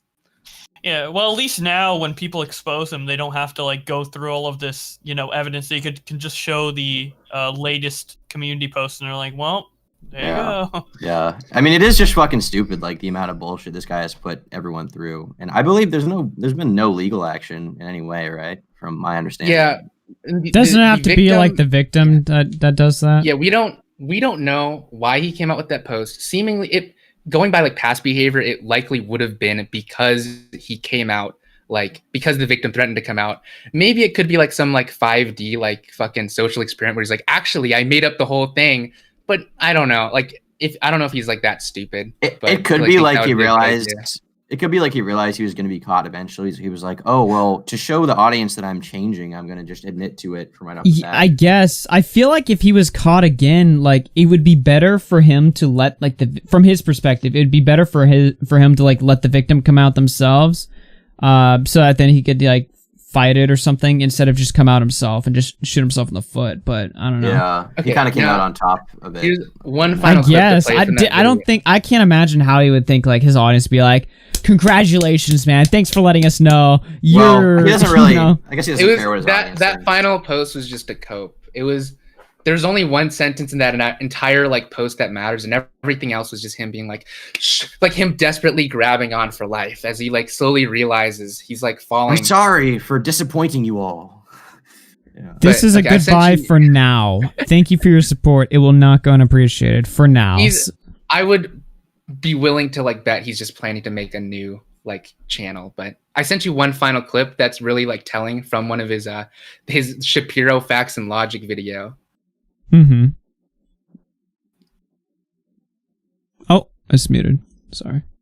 Say I was entirely within my right to have a sexual relationship with someone of that age, which I did not have. I'm gonna be real with you, Okay, bud. so that's it. Really not a good look. What he just said there is that even though I didn't do it, I would be totally within my legal right to do it. Though it really, in retrospect, it really is not a shock that he tried to do it again.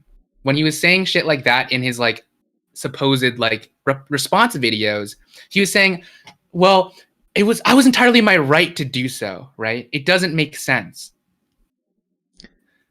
That, wow, okay. So he really tried that. He tried to, it's almost like he tried to go full like, I don't even know, like Destiny with it. Like, I'm gonna fucking make this hard-hitting video where I cut this up point by point, and I not only do I come out on top of this, but hell, I'll fucking own it, even if I did do it. I'm still in the right here, like just arguing preemptively there for the worst case scenario to try to prove that. He treats us like a white guy saying the N-word, right? Like he treats this entire situation like it's like, you know, I was around people who said it, and you know, I knew guys who said it and stuff like that. And you know, I mean, did I say it? No, but was I within my right? I mean, he literally says it's like a cultural thing, right? Like literally. Look, so I didn't do it, but even if I did, would I be in the wrong, guys? Come on. I didn't do it, but if I did know someone who did it, I think that was pretty awesome. Just saying. Yeah. Yeah, I know 30-year-olds who like. Yeah, I know a 30-year-old red pill. I really want to know who those friends are. Who were those 30-year-old friends with a 13-year-old like? Maybe it was EDP. It's EDP. It's EDP. Literally EDP. It's like all okay, the but other, who are like, these? Did he YouTubers. say There's, these are like like? EDP mini lad, like they have a whole like group chat. Okay, but Yeah, they're all hanging out. Friends. Are these like IRL friends? Is that his argument? Within my friend well, they have group. to be German friends. If his argument Like, is that it's is he social trying norms, to? it has to be German friends. Is he trying to say like, oh, you know, my best friends from high school, you know, we date like 12-year-olds. It's just a normal thing in Germany. If you go anywhere in Germany, you know, you'll see 30-year-olds dating 12-year-olds. I mean, you know, we call it the pedophile capital of the world for a reason. Like, what the fuck is he saying? I don't understand. And it's just amazing. Like Is Germany really the pedophile capital of the world? After a year straight of just fucking fake apology where he just lies after like for hours upon fucking hours about supposed social norms or him being like completing ignorance, he just does it again. Like throughout all of this, while he's saying all of this, he was secretly just doing it again. And like cutting through like all of his fucking like weaseliness is just like the fact that like with no plausible deniability now, we know that like he's just fucking guilty. Like he's just a predator. And it's just like, I don't know. I really wanted to fucking talk about this guy for a while, but there's too many videos out there responding to him for like any like good video to like need to be made, you know? Mm-hmm. Yeah. I mean, really the moral of the story here is don't shit on Turkey Tom or bad things happen to you. And bad things did happen to you, Cosmodore, so you get what you fucking deserve. He was cursed. He probably will listen to this, to be honest. No, he's probably obsessed with like his reception. Yeah, like, you know, look at what happened with this guy. You know, he got redeemed. What if I come back? I'm just like Slazo, you know. Oh, that's another thing. He was studying. This is something also I didn't really write down much about because he was studying like YouTubers like cancellations. Like when the Pro Jared stuff happened, he was like, that's why he did like I didn't know age of Pro Jared. And he was just looking at all these different apologies. So if you look at like his different like tweetlongers and community posts, they're like this like hodgepodge of like different like generic statements and like do better language when it's a pretty clear-cut case. Like even his latest thing is him admitting to doing something and he's like, I'm gonna do better, guys. Like, dude, what are you talking about? It's like this is so weird. It's like EDP, yet another victim of cancel culture. Like it's so like odd the way that he tries to approach it. And now he's going for the apologetic route. He'll definitely have a new channel within a month. He needs to take notes. He needs to take notes from EDP. Yeah, EDP's response video was better. We need to start making videos like EDP. This guy is such a loser. I don't even think pedophiles would be friends with him. Like, I think that was the greatest lie. He has no friends. What do you think he's doing in his room all day? Like, he's definitely making a new channel. Whoa, wait. Maybe he wasn't friends with the 30-year-olds. He was friends with the 13-year-olds. No. I mean, he did mention like the female part first, right? Like, wait. female. Oh, wait a minute. I never thought about that. Wait, he's been like collecting them, dude? Wait, He's maybe he's arranging relationships. I mean that's He's like, very yeah. dark thought, but Hey, once she's done with the 32-year-old, you know, someone a little close to our age. Oh my god. That's so extremely fucked up guy. It's especially weird. It's like surreal for me because like I said, like he came in my Discord, the Turkey Tom Discord server when that existed. Oh. When I had like Wait a minute. The private one that I was in like 5 years ago, was he in there? He was, yeah. But he was in a public one too. When he had like 80 subs, he came in, he was like talking to me. He was like, "Hello, do you like my video?" And then like a few like maybe like That's not what he sounded like. Within a year, he was like, "Hello, Turkey Tom, you're really handsome. Do you like my Why are video?" you- It's like Indian. That's not what he I don't know. sounded like. I can't do a German Wait, accent. Turkey I'm Tom, not- you were underage back then. He didn't actually Oh, call me handsome. I was just calling myself handsome because I. That's like Good one. I just want to Yeah, say connecting the that would have dots. been funny. Well, the thing is, he wasn't opposed to guys either. He tried to. That is- do oh, stuff God. with Ellis That's- Mark. That's a whole Wait, nother wait, story. wait, wait. That's a whole nother part. There's so much I skip over trying Yeah, to I didn't want summarize to bring it. that up because I don't No, know. if Okay, wants I to can give you like what do you know about the Alice Mark stuff? So I can like give more elaboration on that. Me? Mark has made it public. Yeah. It's fine to go into it. Yeah.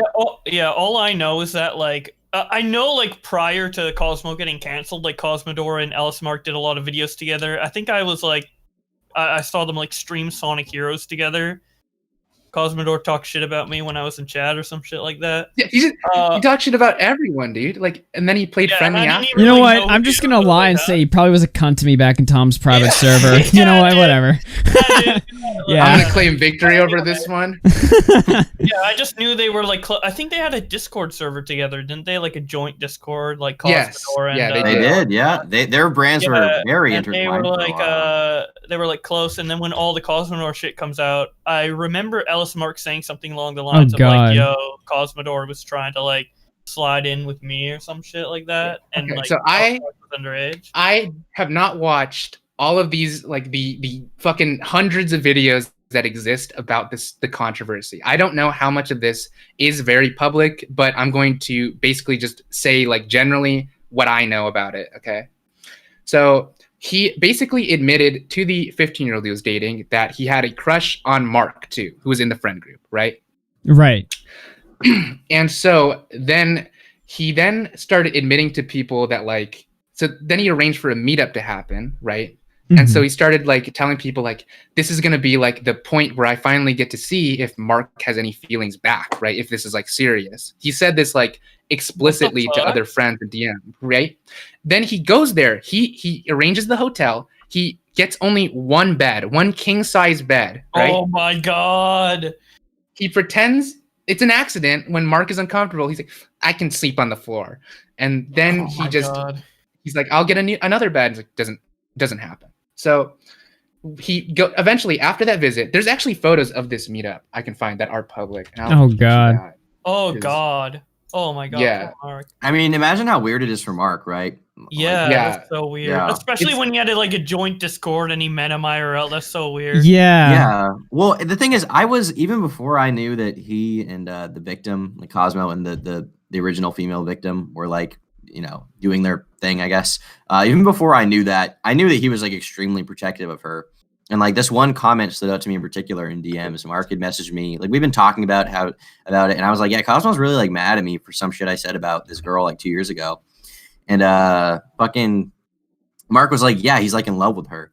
And like I remember like hearing that, and like I thought it was kind of like an offhand comment, but now looking back, it was like, wow, that might It yeah. is one of the things that like really like the reason why I know so much about this is because like behind the scenes, I've been trying to like I was like trying to get like more. I was trying to like compile all of this information behind the scenes because of like how close in proximity it was. Like I also was friends with the victim, and like during the time of the relationship before it was public, they had attempted to like reach out to me to contact Cosmo, and I did not know they're like in a relationship, but like they're just it was during one of the periods where Cosmo ghosted them, and they're just frantically like asking me like, hey, do you know if he's okay? I'm like, I'll contact someone else, try to get help for like to contact Cosmo for like a wellness check. And then in retrospect thinking like, oh shit, that's what was happening, dude. Like it's He fucked looks up, evil. right? Why does he look like that? Zoom in on Notice his face. how He looks notice really that scary. Cosmo's on the right. Cosmo's on the right. Yeah. On the very Okay. right or in the middle? Yeah, very on the right. So Cosmo, notice Mark's really uncomfortable. He's like sitting the farthest away. After this trip, Cosmo goes home and then he angrily like calls Mark and like they have an argument, and then that friendship, like the close friendship, is effectively over. Wait, why? A lover's scorned, man. Oh. Oh my I mean, god. What the you have to fuck? think like how much it costs for him to like travel internationally. Mhm. Like And he the entire definitely trip was also that he could try to fuck. Yeah, and he like explicitly was stating to people in private that he thought it was like going to signify something. Oh my god. It's so weird. This guy's a fucking creep. Damn. Yeah, he couldn't help And but think of it as and a I big watched deal. their fucking collab videos too. Fucking hell. Dude.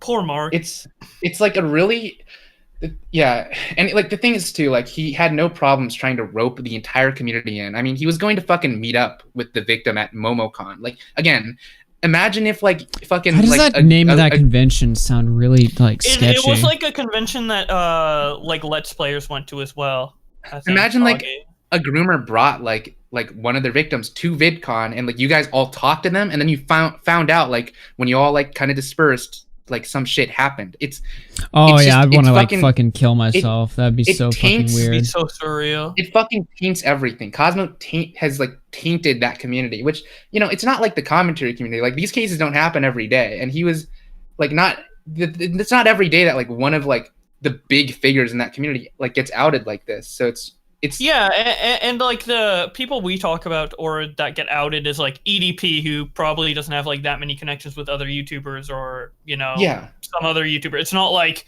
fucking, I don't even want to name anyone for a hypothetical, but it's not like someone that like we know and we talk to all the time, just like randomly like out of the blue, like holy shit. They trusted Cosmo enough to let him be in charge of like the server's like Secret Santa event, which meant like he like would have access to like their physical addresses, right? Like that's how much they trusted Cosmo, okay? Mm-hmm. And it kind of like traumatized that community a bit too. I mean, that's what like a lot of this art drama stuff does. It's really like it's really traumatizing. I mean, it's mostly like also when like the fact that like a lot of the audience members are kids is also then their like first exposure to this kind of stuff, and it's really fucked, you know, beyond just like the situation itself. Yeah, I mean, this isn't just like some, you know, commentary YouTuber with a mostly like teenage to young adult audience. This is a guy who makes videos about cartoons for a living, right? Like, just imagine the psychology that goes into that. It's kind of disturbing.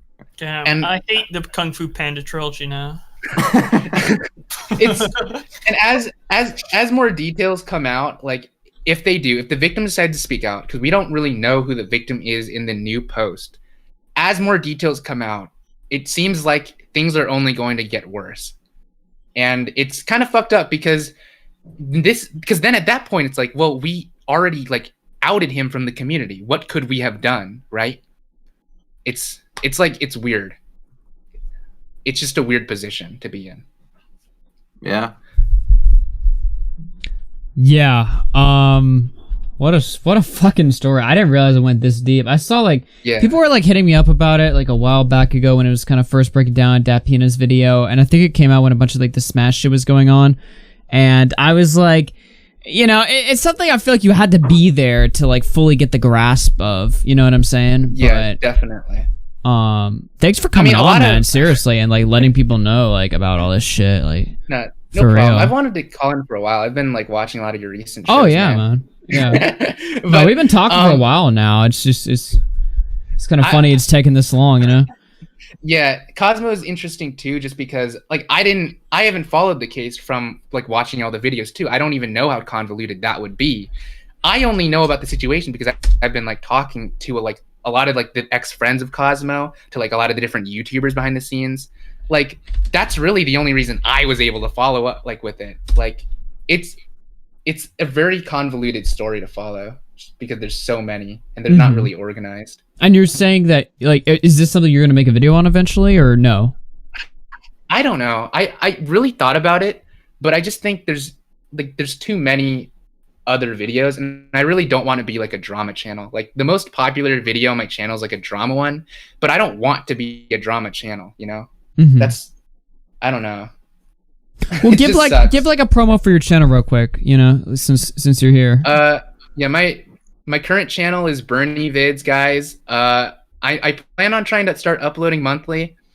My last video got fucking nuked. It was that video, even though it's at 10K now, but it was getting picked up by the algorithm before on the original upload, and then it got fucking banned for a Momo clip, like at 50K views. So my videos don't get monetized. I'm probably gonna start a Patreon soon. The last 3 videos have earned me no money, but basically I make these really pretentious like documentaries and like video essays about like internet culture and just the commentary within like different like shows and movies. That's the Pro Jared video was, I mean, I see it's your first video on here. I think you've had channels before this one, but yeah, that was the one that I YouTube until I made that. Yeah, that was the one that I think I first started watching. I first saw your content there. I was like, why is there a Turkey Tom video on this other channel? A classic collab. I love that too, because that's what I wanted to do. I wanted to I hate like e-celeb culture and all that shit. So I want to just like make a new channel and just drop it on there. It's like with all this like information and just see what happens. And like people but people looked at that and they're like, is this like a plant? Like, what is this? Why is this like your first video? And it got a lot of views too. How the fuck did you make a new channel and get all those fucking views? It's just, it's like the Medicare about the effect content there. itself. Yeah, but I mean, for the Pro Jared video, that was like the first video defending Jared, or one of the first big ones. And then it got like directly responded to. It got directly responded to by all the people on like Twitter, and that's what helped boost it too. What's interesting is that a lot of people, like when they saw my video making like these defenses, they were like, "Shut up! You're just some fucking kid. Okay, don't fucking listen to this guy. He doesn't know what the fuck he's talking about." Jared then makes the same arguments. Then like he plugs my video in it, and then they all delete their videos defending it. And you have to keep in mind too, like that whole situation was really weird because I think it just got too out of hand. People didn't want to let up with anything because that's how it is with all these like controversies. People get like caught in like the moment, and the hype.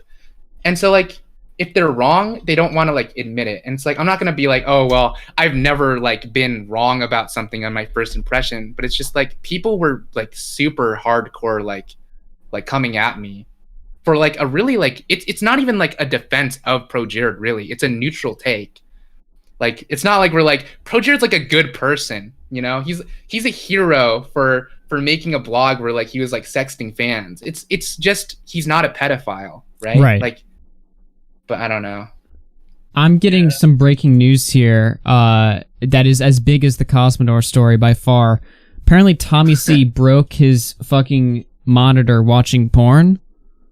What? In VR. What? Oh. This is what one day of VR will get you. Game over. How do we know he was watching porn, though? How did this happen? Did he punch it? I don't understand. You broke your monitor? I've been VRing for like 6 months. I haven't broken anything yet. Wait. Yeah, I don't know how do you break your because don't you usually? What is it? Doesn't he wear like Pac-Man? Wouldn't you be like taller than the monitor? I'm imagining him playing like VR Pac-Man and like running forward. Yeah.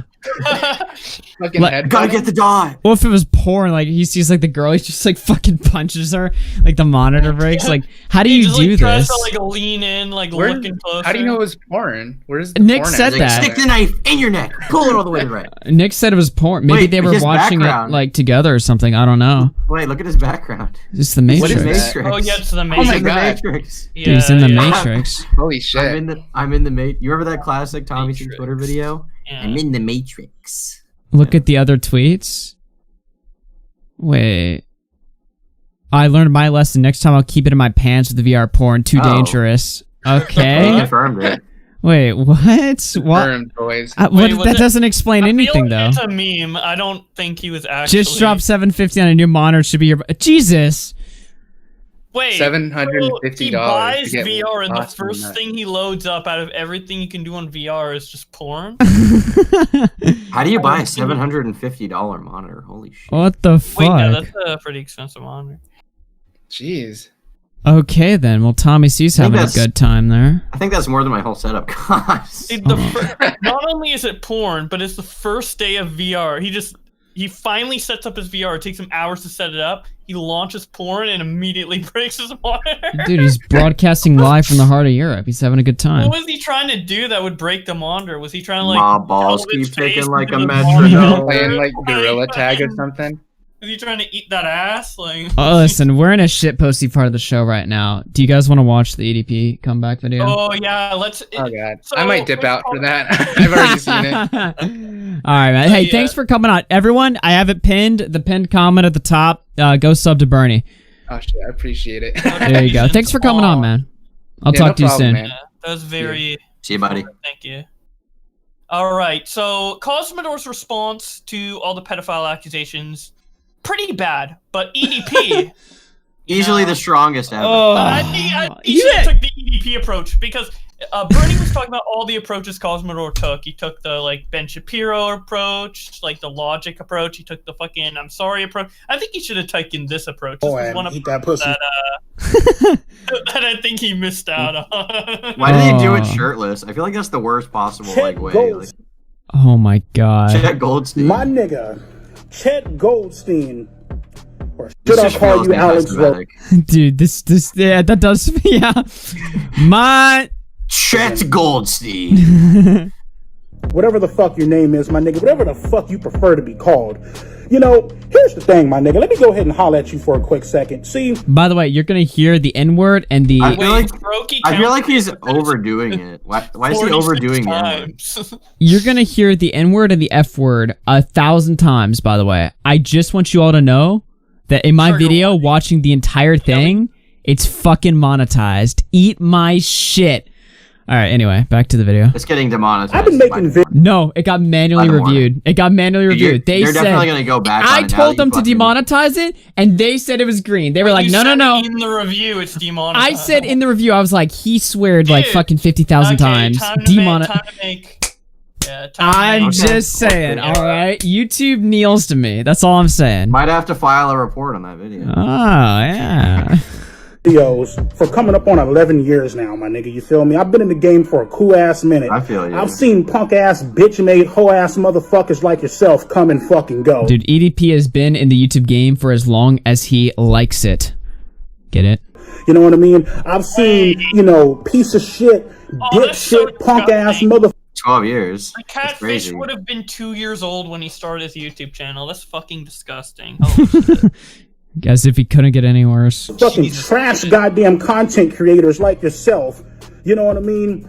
Go from 10,000 subscribers and then automatically jump up to 108K because they're over here, you know, piggybacking, you know, off of the success of other fucking YouTubers, my nigga. You feel me? You know, it's a goddamn shame.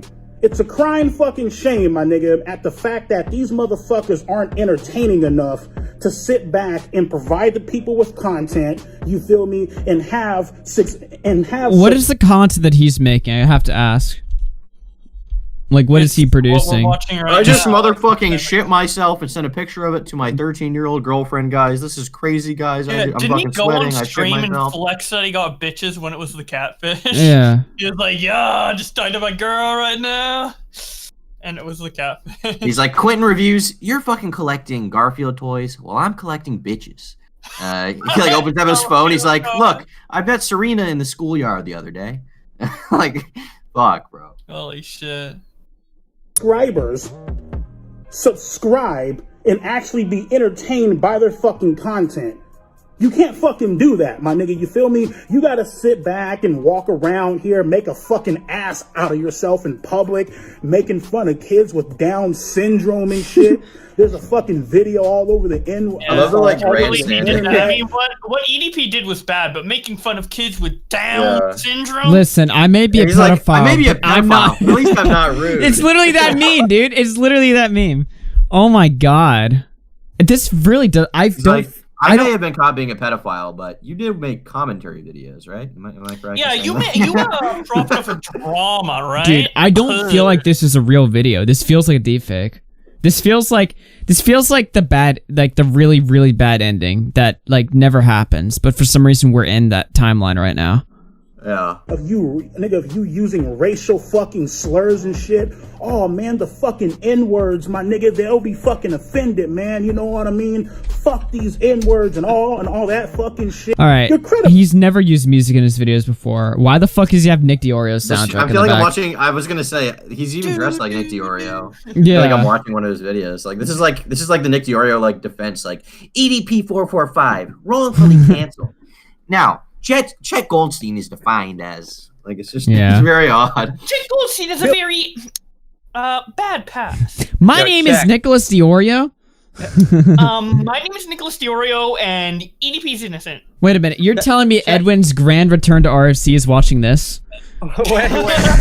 No, Edwin's like, I gotta see this shit. I want to ask one question. What's What up? the fuck was his attitude when he was being confronted? I really don't Literally, that's the same question I wanted. Crying, dude. He was like, dude, call the police. Oh my Am Am god. I going to jail? Yeah, I think I should go to jail. And now he's like, what is this about? Is he mad at them for like bullying that Jewish pedophile or something?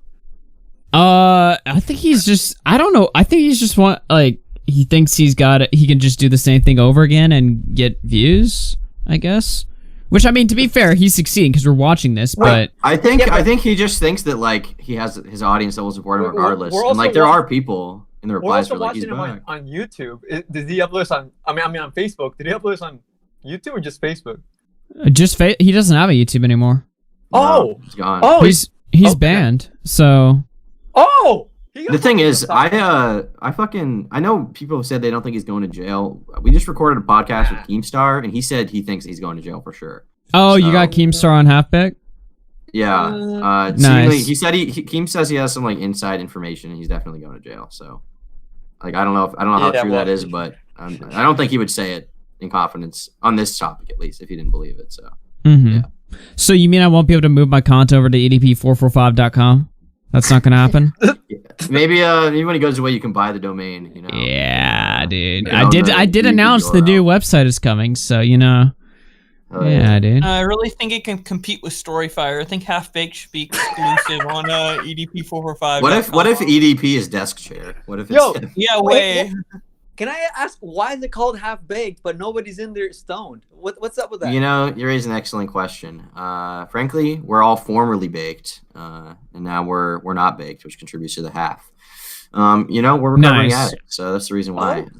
Unrelated note: check out the Half Baked podcast over at YouTube. Yeah, the podcast where the most viewed episode is the one with my name in it. So yeah. Mm-hmm. Well, we just had Keemstar on, so I'm hopefully he will outpace you as the number one. What if he doesn't? What if he gets like 1,000 views? Yeah, like, no one. Literally, no one cares. Yeah. We'll have EDP on next week. Since when do we cheer on Keemstar over Augie? True. All right, let's watch some more. As fuck, bro. See, the difference between me and you is, my nigga, the fucking eat that pussy movement, my nigga. We riding fucking eat that pussy this movement. Ain't the fucking end. This is just the goddamn beginning, motherfucker. You feel me? And we will continue to straight whip our dicks out and piss in bitches' mouths, my nigga. You feel me? We take care of our own. Eat that pussy movement. And he just got outed as a pedophile, and now he's talking about whipping his dick and pissing in bitches. The boys. Boys. Me and Kiwis and Lion Me and my boys, we're fucking touching kids and shit. You know, you know, we fucking keep it real. Yeah, this is literally the nuclear ending right here. This is cancer. This is fucking AIDS. You know what I mean? Bitches like you, you're gonna fizzle the fuck out. Who the fuck are you, dog? You know what I mean? Some punk ass motherfucking redheaded leprechaun looking bitch. You feel me? On some next level motherfucking, you know, I want to sit back and go eat some fucking Lucky Charms and shit. Who the fuck are you, bro? Calling him Irish? That would have been so funny. He's just like you're fucking Irish, you piece of shit. Yeah, what? Wait till he finds out about Tommy C. Ah. I mean, just like Donald Trump said, stand down and stand the fuck by. Whoa! Wait! What the hell, base? Wait, what the fuck? movement. You ain't about fucking shit. You in that fucking punk ass motherfucking mask wearing dweeb dork short pipsqueak ass motherfucker, the CC unit. Motherfucker over here looking like a goddamn short ass fucking elf looking nun ass motherfucking shit, nigga, with that Gokinara looking ass mask and shit on. You know what I mean? Get the fuck out of here, bro. You ain't about shit. And speaking of motherfuckers who ain't about shit, that punk ass motherfucker Cold Raven. Yeah, I see your little bitch ass, my nigga, over there on fucking YouTube running your fucking mouth and shit. See, here's the thing, my nigga. This fucking website, and yes, bitch, the website is real. You feel me? It's gonna be popping. The website is real. This ain't no nigga, this ain't some troll ass video where it's like, oh, fucking, this is just some old video that he made 5 years ago. No. See, the website is going to succeed. Why is it going to succeed? Motherfucker, because I love doing this shit. I love making content. You feel me? I actually love, you know, sharing my thoughts and opinions on shit. Sharing his pictures of him shitting himself? Yeah. And to kids? Shitting himself? Wait, did he make his own website? Is this like his intro or something? His intro video? I get this is his teaser for what's to come, I guess. Yeah. He's like, you can take me off YouTube, but you can't stop me from being all over the. Oh. Yeah, the It's caption true is, that, like, it's the beginning fire emoji. We didn't hammer home hard enough just how weird it was that he sent his own shit to a kid, or somebody that he thought was a kid, right? Wait, did he actually send his own shit? I thought they Yeah. were dissing. Yeah, and his cock. He took a pile of shit in the toilet. He took a picture of it and sent it, and that was like one of the first things he sent them. That's how you know it's him, you know? Right. Make fun of his penis and say like his penis looked like roasted coal or something. Yeah. Have you not seen his dick? We should pull that up on stream. Edwin, how dare you say this? This is wildly offensive. He did that and sent his poop. Okay. Yeah. Oh wow. He literally sent shit. Yeah. Wait, those guys leaked out his penis pic too? I don't think they posted it. That would be revenge porn, right? No, it's out. It's out. Wait. Okay, so they just fucked him. I mean, do you want a picture? I mean, I can. No. Are you sure? It looks really like excellent. You know, it's a really. Yeah, you look at it every day. It's one of the strangest dicks I've ever seen, and I've seen a lot of dicks, obviously. So yeah, I would definitely recommend checking it out if you get the time. There's like some strange crust forming near the tip. Okay, all right. I would just drive it. Jesus. Where? Wait, what's up? Crust? Yeah. Where was it forming? Yeah, there's a crust forming. All right, chill. Describe it. There's a crust. What the stop? There's a crust. I don't know what to tell you. Shit, my nigga. Well, like your bitch made whole ass motherfucking self, my nigga. Your content is whack as I'm fuck, turning off the Raven. camera. You just go ahead and give it the fuck up, my nigga. It's a fucking rap. You know what I mean? You a snake ass Yeah, I'm not associated with this anymore. I'm turning off the camera. fucking piece of shit, bum ass punk motherfucking loser, and you ain't about shit. You and that punk ass motherfucking rat face snagger-tooth ass bitch ass buster motherfucker Smackle? Tyson, my nigga. This shit's sad as fuck. It's pathetic as fuck. And all you bum ass hating motherfucking jealous ass fucking losers, my nigga, who's been sitting back talking shit. You know what I mean? Oh, nigga, EDP's content is fucking trash. It can't be that fucking trash, motherfucker. My name is always up in your fucking mouth. If it's so fucking trash, my nigga, why is my name constantly being brought up and shit? Because you're If PETA. it's so fucking garbage, nigga, and if my content sucks so much fucking ass, nigga, then stop talking about my ass. Oh, that's right, my nigga. Your boy Eat That Pussy, my nigga, is bending you over the counter and fucking the shit out of you, my nigga. He's taking your motherfucking manhood, my nigga. I'm nutting all across your fucking back and shit. You feel me? My Jesus nigga, my big Christ. ass fucking dick, my nigga, is smearing all up on. Nigga, my fucking right. cock is literally smearing cum all over your fucking back. I'm fucking kidding, my nigga. My cock ain't big at all, but Okay. I was That's about to what he's argue, kidding but about. you know, he That's don't know. what he's kidding about, just the size. Tom- Some may call him the realest pedo in the game. Can Did you he say that because? Did he say it's not that big because he knows it's leaked? Well, I mean, I don't. only I mean, Tom can it's confirm this. possible. He did like a double take. So he's like, "All right, they know what it looks like." Yeah, they know. I can't lie about that part. Yeah. Oh, dude. You know what? Like, here's the thing, motherfucker. Your videos, you have some pretty funny videos. You have a good talk, but you're a mess, dude. Like, you say these guys are gonna fizzle out. Yeah, that's probably true. They're whack as fuck, but it's better them fizzling out than you fizzling into little girls. You sick fuck. Jesus Christ. Fizzling into little girls. Never heard it Fizzling. put that way. It's very creative. Yeah, Cosmodore should really take notes on this response. Edwin, how has this story not brought you back to YouTube yet? You know, this is the closest thing it's done. You know, I'm here. You know, You sound so passionate about this. How have you not like just fired up a good old Edwin stream and just shit all over him, dude? Look, I was super close to coming on when the journalist, because that shit was outrageous as fuck too. And then this came, I was like, all right, fuck it. Yeah, dude, the fans miss you, man. Like it's real. I don't know. Dude, I missed the internet too. I got a little fucked up in the head, you know, but you know, I'll talk about it in a bit, man. I don't know. Yeah, for sure. When you want to. Yeah. Definitely looking forward to Cosmo coming back, being like, "What's up, my N-words? You know, I'm the realest N-word in the game. Bernie, fuck that fake ass N-word, fake ass bitch. I'm fucking nutting on his back." I can't wait. That's his only. He's done every other strategy thus far. He might as well go that route. Why not? He needs to do this one, Scorched Earth. Yeah, fuck it, dude. Hashtag crust. What would happen? What would happen that would like put him, you know, that would hurt his career any more than it is already? Give it 1 week. He's taking notes on your stream. Literally. Every time Bo Black says this is awesome, he's like, "Oh, I gotta write that." Yeah. This is a really awesome video, by the way. I got notes down. But bitch, you get the fucking idea. You feel me? All you whole ass motherfuckers, man, that sit back, my nigga, got my motherfucking name up in your fucking mouth. Obviously, my nigga, I live up in your fucking head, rent fucking free. You feel me? Chet Goldstein, give it the fuck up, my nigga. That whack ass motherfucking website, nigga, that you claim is supposed to be popping and shit. Bro, give it the fuck up, man. Oh. You know what I mean? Over here fucking saying that. I mean, god damn, dude. It's like, bro, give it up, my nigga. Give it the fuck up, man. Your credibility is fucked. You tried to take down good old Eat That Pussy 445, my nigga, but guess what, motherfucker? We still in the flesh. The movement will continue. You have fucking failed, my nigga. You feel me? EDP445's. Just like all the rest of these punk ass motherfucking weak content creating bitch made bust. Somebody edit EDP like his fucking fat ass into Nick Fuentes' intro. Somebody be like, "Wow, I can't believe Nick did this." Motherfuckers, they have failed. You feel me? My nigga, those little punk ass fucking 5,000, 6,000, 7,000 fucking subscribers and shit, nigga, that's your motherfucking lifeblood.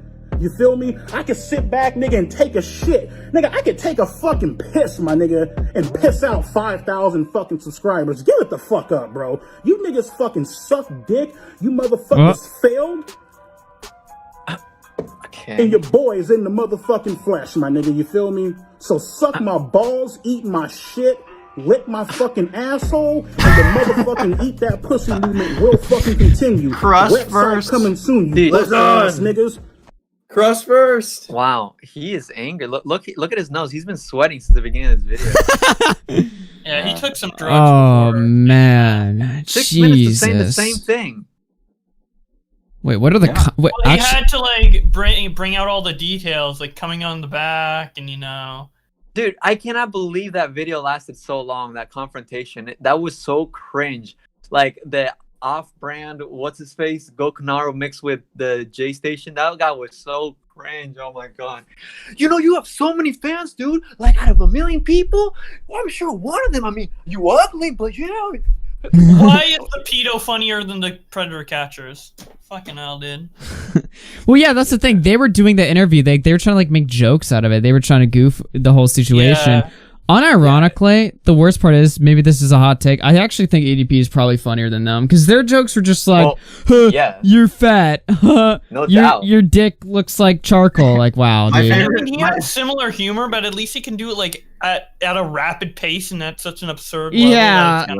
I mean, my favorite tweet about that whole thing was like they were calling EDP fat the whole time when like the cameraman looks like this, and it's just like this fat ass that's like as big as EDP. Literally. Him. Like he's just filming him as like Chet is like, you fat fuck, you fucking fat pedo, you're so fat, you're so disgusting. The How do you camera even guy's walk like, here? You're so fat. The camera guy's just like, oh. Dude, did you see the camera guy actually gave EDP a fist bump? I saw that. Yeah. I was like, what the fuck? Roblox, would you drive half an hour for a cupcake? No. No? No? What if it's really good? I just order it like from the dishes or some shit. What if you can't? What if it's the best cupcake ever and you have to drive to I'm serious. Somebody edit EDP into the America First intro. I want to see that just for my own amusement. Let me read some super chats. First. Anonymous tip 5, thank you very much. Half-Mast tip 5, Edwin's volume is low. He's good now. Matthew Launchbury through 278 says, what no cupcakes does to a man. Longface through 5 says, this video is, I may be a pedophile, but at least I'm not racist. Yeah, kind of. Cream Supreme through 5 says, DM'd you a YouTube link of 37 minutes of the journal space on Twitter. Sorry about the quality and the audio issue that happened in the last 2 or 3 minutes. Oh, we got their 60-person Google Spaces. Oh, awesome. Shit, that's gonna be fun. I listened to a little bit of that, dude. It's like the British person or woman was like, you know, you start to look at these internet personalities, and they all seem to have a mixed background. Like they've said things in the past. Like, bro, we're fucking human beings, man. Like, yeah, everyone says sketchy shit. Literally everybody. We're real human beings. Yeah. And a real hero. Like, Oh, yeah. I'm sorry, but if someone out there says that they've never said beaner before, you have to try it. It's fun. Such a fun word. Are you giving us the beaner Edwin, pass? it's funny you mentioned that. Hey! I was about to, but God damn it. Jump the gun. I'm sorry. I was too excited. You know, I heard it come out. I yeah, just, it's a couldn't little stop shocking myself. before you get it. Not gonna lie, it does feel a little shocking before, you know, but I don't blame you. You really hyped it up. Okay. I promise I won't say it again, except about you. You can say it. Okay, alright. You fucking asshole. I was about to encourage you guys to say it, but I already feel like it's probably gonna get, you know, you guys are gonna get bad. I mean, no, don't worry, Edwin. Like beans. Don't worry, Edwin. Boblax already says it all the time. It's fine. What the fuck? No, I'm just kidding. You should see Boblax's DMs. They're crazy. The funniest Check out part the Tom After is Dark that video before Boblax logged into the internet, he probably never even heard that word before. Because he lives in Canada and there's no Like, Mexican. what's that like? There's no Mexican people. There's no Mexican people. So he's like, wait, what? I've never even heard this word. I'm pretty So sure. the other day I was reading this tweet and I was thinking, what's wrong with liking I'm beans? pretty sure I remember a tweet from Boblax. Like, Whoa, yeah, that's right. Actually, you know what? Now you mentioned that. Fair point. Yeah. Wait, what tweet? What was that tweet? Boblax was afraid that some Mexicans were gonna steal his luggage or something. Holy shit! Is that real? Yeah, but the joke is that before I made a tweet showing that nobody was in the airport. So it's the joke, perfect, but it was perfect taken out of opportunity, bro. context. This man, listen, Canada doesn't even have a fucking Taco Bell. That's how like deficient they are. You think I care about your maple syrup, bro? I mean, I do like maple syrup. But... Maple syrup slaps. I've never had Taco Bell. What? What? Taco Bell? Really? I've never had it, no. I'm just saying, like, that's how deficient Canada is of, you know, fucking Mexican culture. They don't even have, like, fucking fake food, let alone the real food. You know what I'm saying? Taco Bell is the epitome of Mexican culture. Right. I'm just saying, like, if they don't have the imitation, like, you know they don't even have the real thing there, so. Del Taco's better, but... Yeah. What's your, like, go-to for, like, shitty, like, fucking fast food Mexican? Edwin, I need to hear your take. On what? Like shitty fast food Mexican. Like, what's your like go-to when you're like, you know what? I just want some garbage. Chipotle. Based. Wait, actually, so fucking based. Holy shit! I have way too much Chipotle. Dude, Chipotle's only good like when you eat it fresh. Otherwise, like True. eating it later on, it's like Like when you have it in the fridge or like you like warm it up. It's like God, I have to eat this. It feels like eating stale food. Yeah. No, but Chipotle, listen, people talk shit about Chipotle and they're like, oh, it's not real. And I'm like, yeah, no shit, it's fucking fast food, all right? Like, that's not the point. Like, the point is it's supposed to be something you can just get instantly.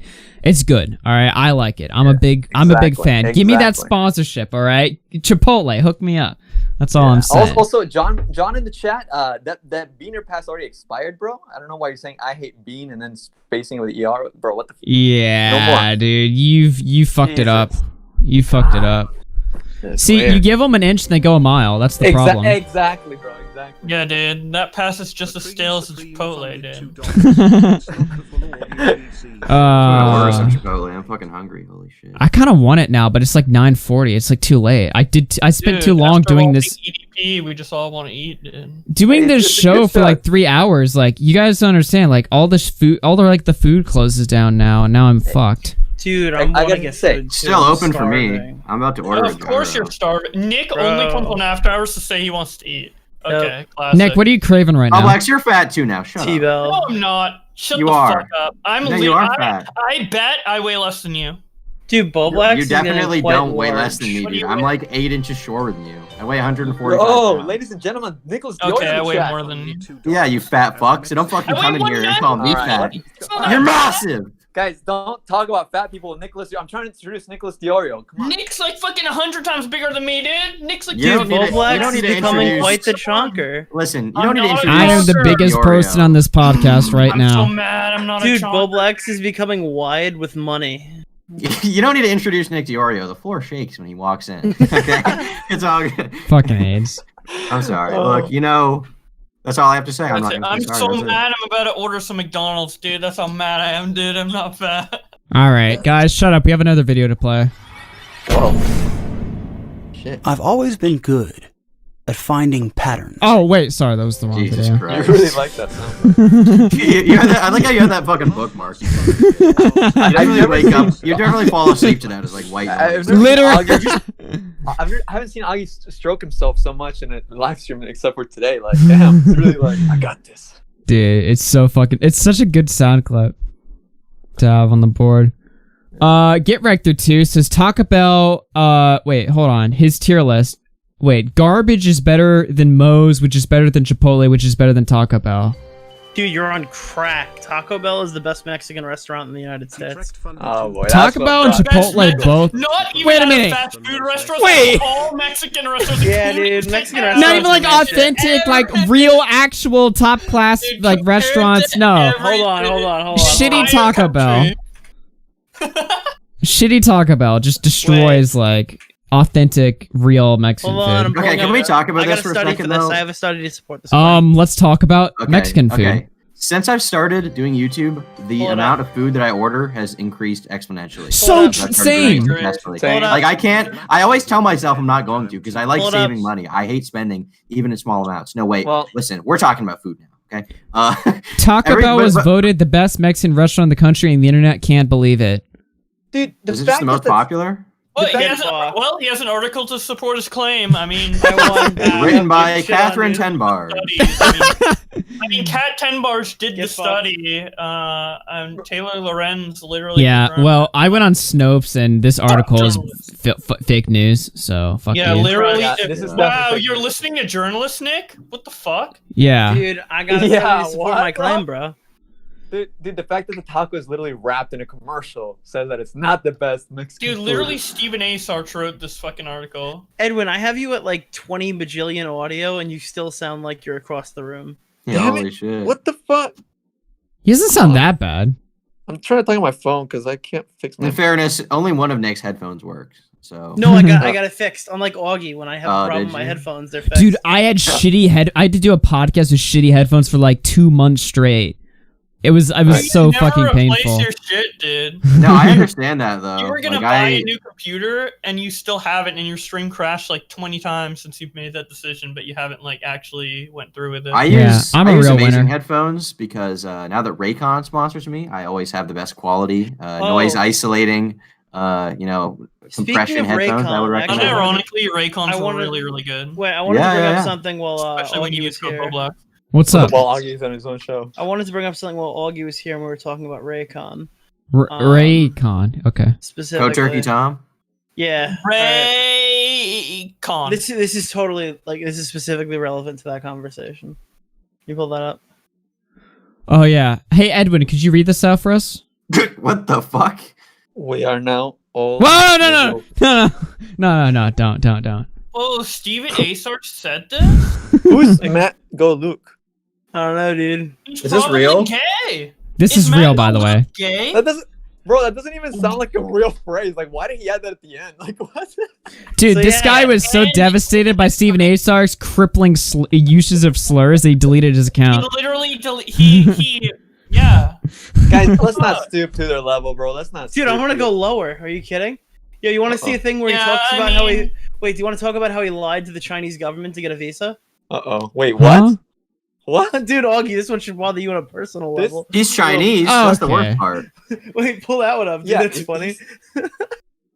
This is... I have a Chinese visa from a Hearthstone event, but I had to say I was going for pleasure, not as a journalist.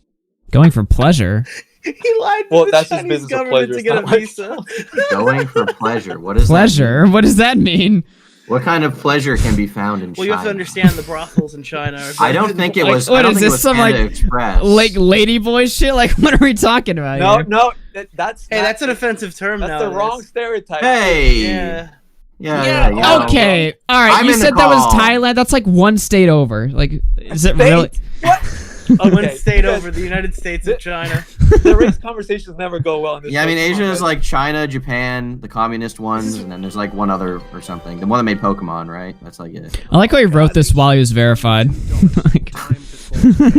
Legend. Really? Dude, who was archiving these tweets back then? I don't I like know, how his dude. follow-up is they really don't check that closely.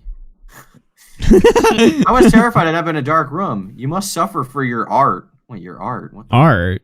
Dude, he's a regular Gokunaru. Has he been in videos that I could look up right now? Maybe like that Yeah, kind dude, of he's art? been on the Onision documentary. His No, I mean, Yeah, as the far one as where art, he like, went against the wishes of the victims. Oh Wasn't he the no. exclusive producer on that one as well? Yeah, the or- executive producer. He claimed he didn't do anything on it, but he was produced happy to take the he title. produced the pain of victims on television.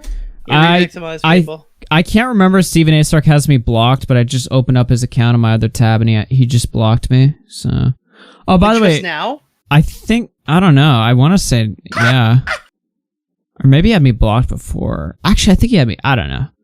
I just Could you don't. imagine he's just watching the stream and he's like, "What are they saying?" No. By the way, this tweet about the Chinese thing, it's still up. I just want to point that out. It's like it's sitting there right now. Like it's literally there on his account right now. So just you know. I like to think that he was just watching the stream in a nice casual viewing. And then just out of fucking By the way, we've nowhere, got the dude. full Google Twitter Google space call or something. So Someone recorded the whole thing? yeah, they sent it to me in my DMs. Did they just start recording it after we told them to? We're doing a long live stream tonight, guys. Yeah, dude, this is like another hour. Yeah. I don't want to watch it right now. Yeah, I don't want to watch. It's What? probably Dude, you guys are like, probably boring, wow, the cum lords don't want to work. That Yeah, the sucks. cum lords don't want to watch Bro, I Look, gotta. you have to It's probably gonna understand, be okay? fucking boring. Like, Augie's done like one show. Augie's done like one show this month. He can't handle this much work. By the way, it Tom, literally I'm gonna just send you- became I'm gonna May. send you Keemstar's audio as soon as I upload it to Drive. All right, Oh, okay, awesome. let's Nice. tune in. And then of course there's a delivery. Yeah, of they those joined in the stories middle of online. it. Look at how many verified people there that Who are the in fuck here. is Cream? Augie, is that you? Yeah, wait, Kareem is just. Well, I the would one assume that's probably the unverified. person who fucking recorded this, right? Who are all these fucking journos? Holy shit, they're all verified. What is their profile picture? That's a better question. We're Lieutenant witnessing- Pancakes. Oh, we're Way just better acting than evil. Lieutenant Cobra. Oh, they like 5-finger death punch. Fuck them. God damn. Wait, And wait, they when, could just be listening. They literally could just be listening. Don't fuck them until you hear them talk. And the reaction. I mean, what would you say is a fair criticism that you hear from readers? And because we could all be doing better, right? Like, I mean, let's not pretend that we're Close all this like, is you know. Nick I mean, York. I'm pretty good, but like, you know, Look, my we profile can all pic is there. improve. This is developing. Like, Yeah. what do you think is like the? What are the things that you hear that could be things that maybe you would do better or do differently or? Well, I think of something that comes to mind a lot, which is that like people get very frustrated, especially at the New York Times, where they're like, well, "Why didn't you cover some, you know, massive thing or some big thing that was a really big thing in a more niche community or in a certain group?" And that's like, it's very hard because I feel like I'm just like in my own world and I only see so much. And I think like when you say like, I mean, what Kat and I are, what people call us now is like internet culture reporters, and it's very hard to report on internet Sequel culture when you're salesman works responsible for good. like that's being like a culture reporter, right? Like it's kind of hard because I think there's a lot of amazing culture reporters that write about the internet. Culture reporters. But for myself, which I consider myself more of a technology reporter, it's just hard. Like there's so much to cover, and there's a lot of stuff that happens in like groups that I'm not in. I was just thinking of like the rise of subtle Asian traits on Facebook. This where is like so I didn't riveting. find out about that Facebook group until it was like already past 1 million, and it was so late, and we were so late on the story. And I want to know who the actually, unironic one of our people were in fellows this wrote it audience up, listening. But it was like kind of an example of a story that was pretty big and impactful, and it sort of said something about the evolution of Facebook groups. But it was like I'm not No Asian, wonder and I people wasn't in don't that read her community, and I articles. really Holy shit. have to rely on other people to tell me things. And as a reporter, that's how it is. You have to rely on other people to tell you things. But yeah, it's just like, I guess oversight is the biggest thing. Like there's stories that I've missed because I just feel like maybe I wasn't paying enough attention, or I didn't develop the right sources, or I wasn't listening to people's feedback, or I didn't make it through my DMs and I missed something. Like, holy shit! I don't And know. earlier she said there's not enough stories that to is cover, so I true. have And to I've talk about also Mr. Beast. noticed EDP. this thing happening more frequently, Just, where drama stories like all for the with time. the David Dobrik story, for example, like three-year-old there's a shit. lot of people who really, really hate Trisha Paytas and will always reply to my tweets and be like, "Why I are you hate writing Trisha critical articles Paytas. about Trisha Paytas?" And it's like, I don't have great. time to just like write critiques on like everyone that everyone wants me to. But more Wow, importantly, not even Trisha, like they'll someone who's done, pull like- receipts of like old tweets from Trisha or like things that she's publicly addressed. And it's she's like, talking I about can't just Keemstar. write up like 6 months ago, Trisha Paytas apologized for this. Like, Well, this is, I mean, Literally you what raised Mr. one thing, Beast which is really way, interesting. except 3 years ago, Mr. Beast. What? Yeah, I can't just write Right. things about people I'm friends with. God, I can't you guys just are such write things assholes. about people, stuff that was already addressed and What a really, really scumbag. old, and then she did with Mr. Beast. Yeah. She's literally contradicting herself. She's a dumbass. I mean, for anyone who's following this, like, I've recently started watching the H3 podcasts and frenemies, and I spent hours watching Sorry, this. I Mila. find them very entertaining. But the reality is that a lot of these personalities have like a mixed history. Like they've said things that are controversial, or they've sometimes apologized, sometimes not. Like, how do you navigate that in terms of like who you're using for sources and how you're writing about them? I think Trish Paytas is a classic example. Oh yeah, Kat, go. Oh, I was just gonna say, like, it can be really contested because, like, typically I don't have to use controversial YouTubers as sources. Oh, this is the part that I tuned into on stream earlier. Trisha Paytas, because she was like the only person who was a witness the night that about the night that the David Dobrik story was about. Like, she was the only person there outside of the friend group who witnessed anything. So in that case, she like had to be a source because none of the other Vlog Squad members would talk to me about it.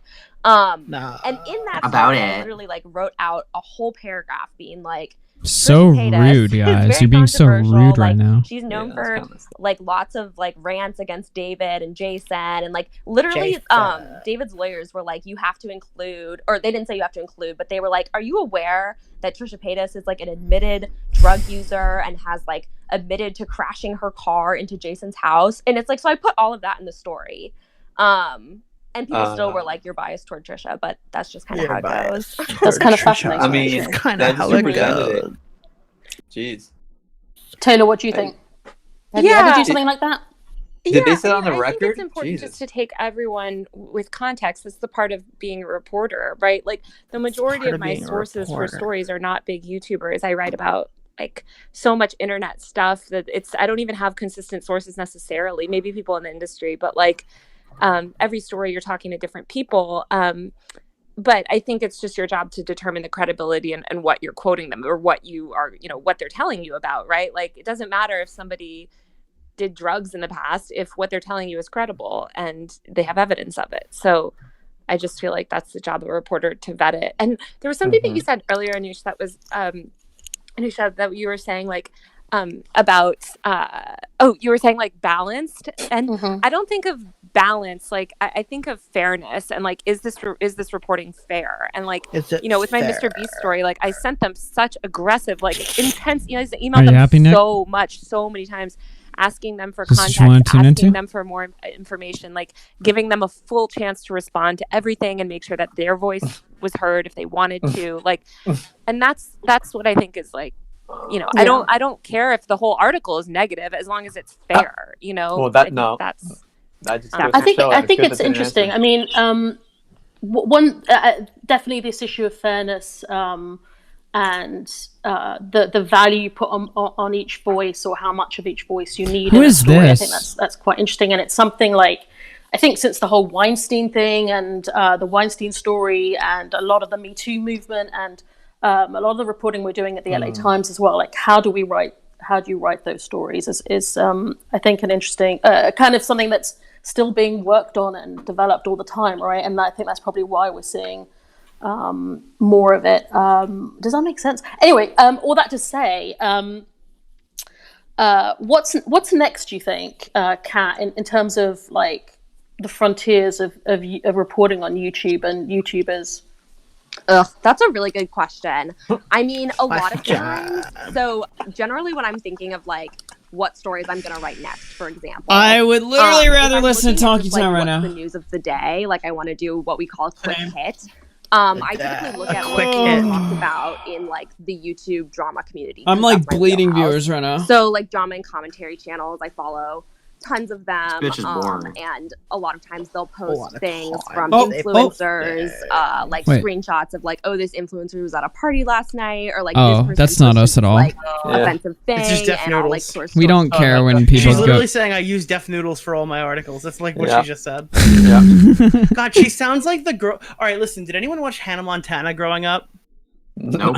No. I'm not gay. Did anybody else watch every episode of Hannah Montana? And then there's that like girl that's friends I with don't know, Hannah Nick, Montana did we- who did- talks just like Catherine Tenbarge. Like it's so bad. Like she's got like one of those really cringy fucking female voices, dude. Like, oh my god. Yeah, that's what we said when we listened to Oh, this okay, like but- an hour ago. So behind what's obviously way too late for her to change, I'm curious as to why she kept saying like we talked to over 30 people, we vetted whatever blah blah blah, but she never says how. You know, like as far as how the dude was called the R slur or whatever. How did you vet that? Right now, of course, there's no way the dude's gonna record himself while he's being called out by Mr. Beast. Wait, no, okay? do you know what happened? It What? turned out that someone else admitted they were the one who said it in the call. So then Taylor Oh no, had no, to I'm like talking about fucking Mr. walk Beast it back. calling you the employee. Oh, I'm sorry. I thought you were talking about the stalking on Clubhouse Yeah, that happened. From I all these saw that one influencers. too. Yeah, we saw that. But like, you know, the dude saying that he cried because he was bullied or whatever. Okay, so I would be curious to see some text messages. Maybe he told some friends, some witnesses, some sort of thing like that. But like, there's nothing. So it's weird to see the journalist grandstanding and like becoming the center of the story. Like that cringes me out so hard because you're a journalist. It'd be different if you're a YouTuber because then, you know, naturally you're on the camera, you're gonna give your opinion, you're gonna become the story at some point to some degree, right? But these journalists, man, they're just losing it. Mm-hmm. Yeah. Cream Supreme through 5. Again, sorry the audio died in the last 3 minutes of the phone. It's kind of crusty. I can only get half. Also, the account was from when I was in middle school. No. Thank you very much for recording this, by the way, and saying this to me. Seriously. You Trying to guys make doing up for their 5-finger death punch. you guys doing the work while I do the show. Oh yeah, I appreciate that you recorded that as well. No, Boblex can repost it with ads. Yeah, and also there's nothing. I don't think I will. There's nothing interesting really said in this. I mean, I kind of get the gist from her like deleted tweets, anyways. It's just it's just like a sewing circle. Yeah, we should make a Twitter space. And I know that sounds hypocritical, like after hours could very well be a sewing circle for us, but like at least it's interesting, right? Like usually I'd like to say. They could say the same thing about theirs, although they'd be lying to themselves. Our sewing circles are like cool though. Like you want to be in the circle. Badass, dude. Yeah. Yeah, we may not have check marks on Twitter, but we have them on YouTube. That's pretty. Some of us don't even have Twitter. And they don't. We have check marks on YouTube. Oh wait, not all of us have check marks. Well, I on mean, YouTube. not Nick Noggy, but you know, just the bad channels. Yeah. Okay. Just the bad channel. The worst part is, of all of us, just like a journalist, dude, getting less views and calling the higher viewed people bad out of jealousy, dude. I think I'm more relevant than most of the journalists in this call right now. I think I could say that. Yeah. I think that's Bro, now we're gonna start to sound like the people that we criticize. They're like, oh yeah, we get commentary videos because they're irrelevant. I'm just saying. Give me my check mark, right? The worst part is that when one of us gets a check mark, it's gonna be Boblax, and that's gonna be like the worst part. Wait, Boblax doesn't have a check mark yet? Oh, you talking about Twitter? Oh, on I'm talking about Twitter. What are you guys talking about? I mean, why would Boblax get one on Twitter? Because it would only be Boblax, right? That would be that would literally kill me. I would actually commit suicide. I If don't think Boblax any was of the us- only one of us who got a check mark, I would blow my Yeah, I brains mean, clean I out don't of think my any of body. us are getting a check mark, but like, But specifically if it were to be one Boblax. person in this call, it would probably. If he does that, I'm fucking quitting. Fuck. I'm literally done. Like, I'll actually quit YouTube. Why? It's actually the stupidest fucking thing that ever happened. I would literally I'd be done, dude. I'd be out. Twitter wants to support its autistic creators. I mean, I think that's kind of cute. Dude, I would fucking, you know what? I would fucking employ Brit Bong to get it away. All right. Why are you so Okay. mad at me succeeding? Why are you mauling it? Dude, I would snatch that shit, dude. Mm. Look at you and your fucking beautiful Twitter profile. You're allowed to have links in your bio. And oh, look, you got a channel link in there. It's a sub. Oh, you have a profile picture and a banner. Yeah, How but Nick, cute is that? you could do the same thing, and if your count goes down, you'll get fixed up. But How come Boblax doesn't get the Brit Bong heat? I do get Brit. oh, okay, now you're just dry snitching, you piece of shit. Oh Wait, my god! Fuck you! Wait, you just said. Oh my god! You fucking asshole. you're such a Where's piece the of legit shit. carnage when you need it, dude? It's not like I'm somehow more protected than you, Nick. I just happen to like get lucky and like YOLO it and not What the delete hell all my is this tweets. conversation, guys? You're such a piece of shit. You just dry snitch on the homie. This Yeah, is what what the you fuck? would call Dude, I guess AIDS. the neat lives don't matter. What the You're like, fuck? yo, why you're doesn't the literally just SWAT mad team that come I got pound him? Dude, Yeah, I have and like like- 7 wooden blocks reinforcing my door right now, and Boblax is just like he's got like a fucking patio. Dude, you're like, literally, you're like, yo, why doesn't the SWAT team go take a look at Boblax? Wink, wink, nudge, nudge. You literally did like all the preemptive shit, still got fucked. I was like, fuck it. I'm just You'd gonna, be like, amazed the keep it things you could normal. find in the computer of a man. And I that would drive mean, half an I've hour gone for a in, like- cupcake. Fuck Okay. Boblax, have you had a cupcake recently? No, fuck cupcakes. When's the last time y'all had a Dude, cupcake? why has I'm Alex never gone after Boblax? What?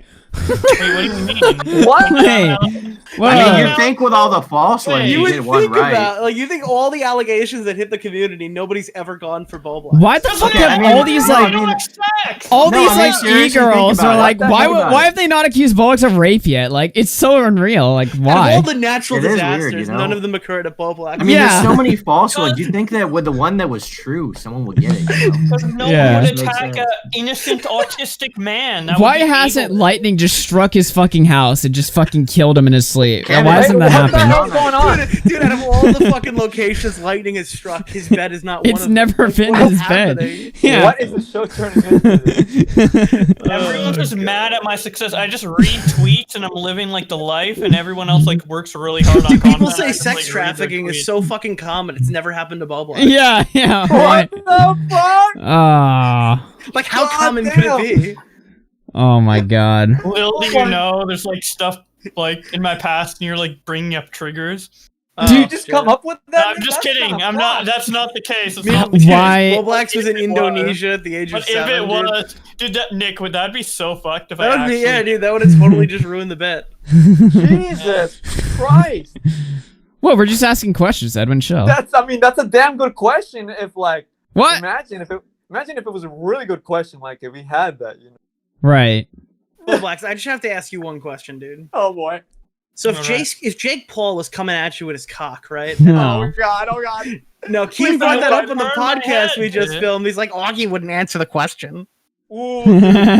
What do you mean? Wait, I answered that question. Keem asked me, He what said would I do Augie in that? danced around it. He wouldn't answer the I question. literally answered it. Wait, it's literally on RFC out of context. I'll play the clip right now.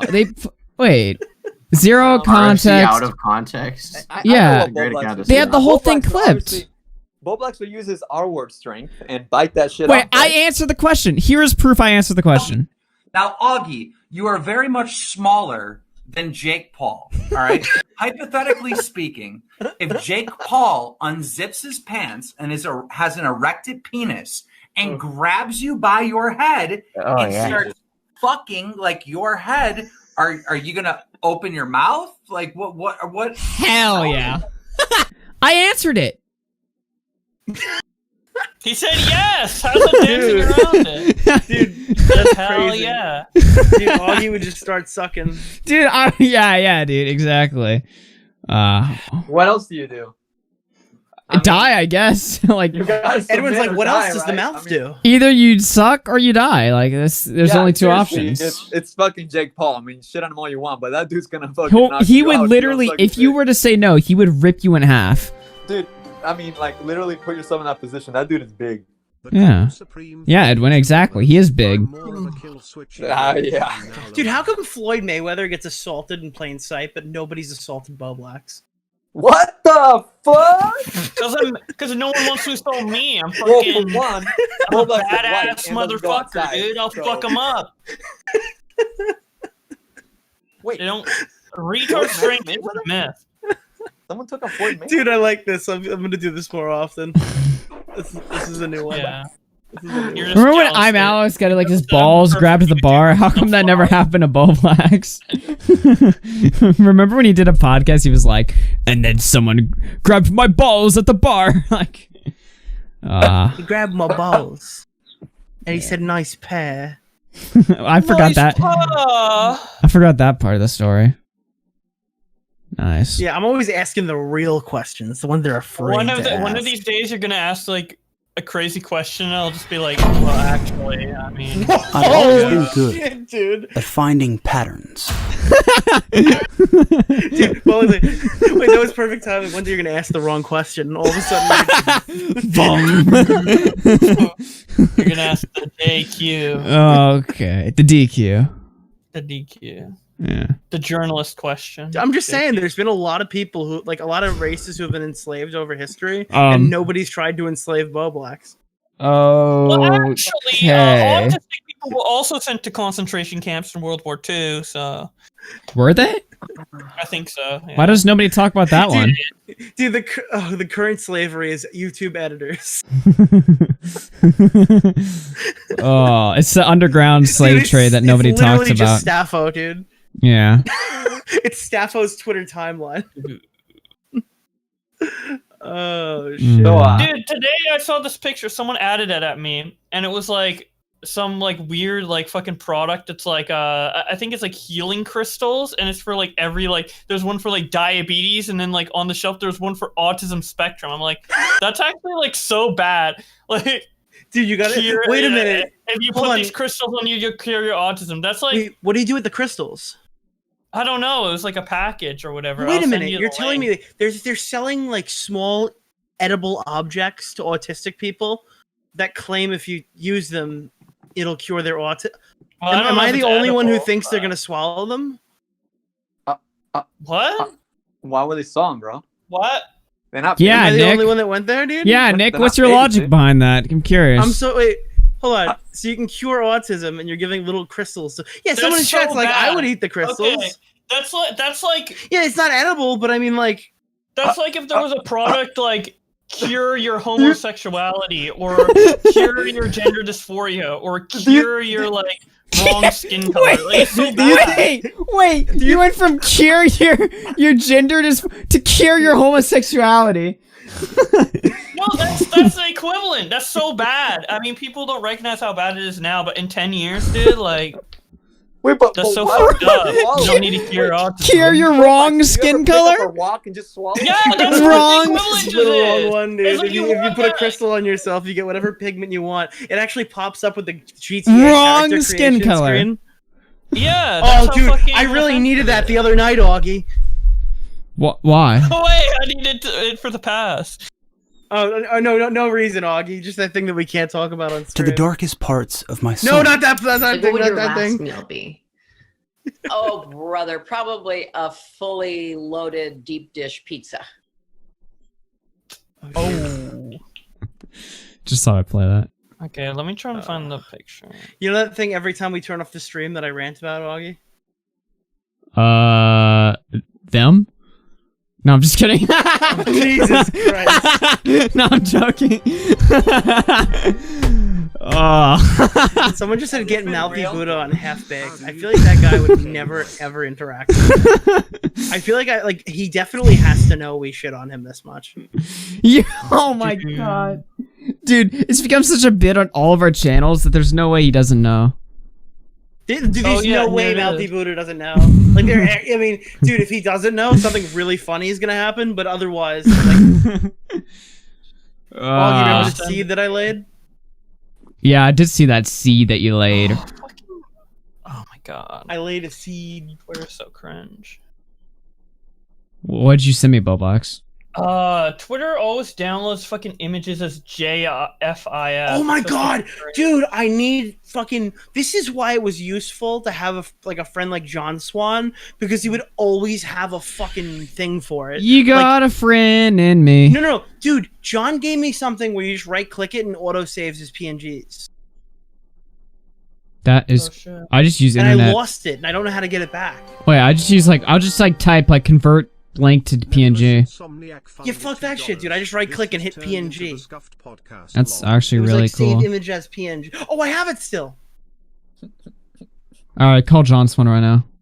Dude, it's an auto converter that auto converts to PNG. Oh, yeah, I sent you the image. It's Oh the my healing God. crystals. It's so fucking offensive. Crystal healing pack. Fuck. Crystal non-swallowable. Well, if it heals you, how is it offensive? Yeah, okay, you want to heal your whiteness, Augie? You want to heal your maleness? You want to heal your... No. Actually, no. No, I do not. Why would you want to heal your autism? No, I'm pretty good on those Is there fronts. one that Is there one that do they have a crystal that cures your homosexuality right next to cures your heterosexuality, so you can just interchange them and go back and forth?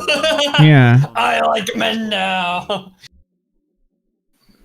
Unlike other white people, Augie is proud of his whiteness. Don't say that again. Wait, so you can dude, imagine you just had a crystal, you just pop it in your mouth, bro, and you can just change into whatever race you want to be for that moment, and then go back. Yeah. And then you just get the empath. Speaking of which, are you guys hyped for White Boy Summer? Dude, I'm actually. Let's fucking go. Hyped for all you race wouldn't summer. know, Edwin. What do you mean, dude? Edwin gets to hang Oh out. yeah? Well, No, blue summers he's not matter. white. How about that? What'd you Am I getting say? a white boy pass? Yeah, blue summers Yeah, matter. dude. How Evan about gave that, us dude? Evan gave us the You got pass anything for that earlier. one? We Yeah. It's only fair, dude. We could trade passes, dude. It's just an ever-flowing, just pass trading. I feel like I'm missing out. Being gone. What's white boy summer? Dude, blue summers matter. Blue? Yeah, dude. Blue. Well, these summer? guys only talking about white people, dude. I gotta rep the blue people. Who are the blue? Who are the blue people, Nick? I don't know. I'm doing a bit here. It's not really working, but I'm Such a pushing funny through bit, it. dude. You're almost as much I'm of a pushing comedian through as it. Ethan Klein. Yeah. Dude. Have Did you you noticed Ethan Klein stopped calling himself a comedian? Yeah, now he calls himself like a Journalist. He just realized he's an not funny. entertainer. He's still wrong.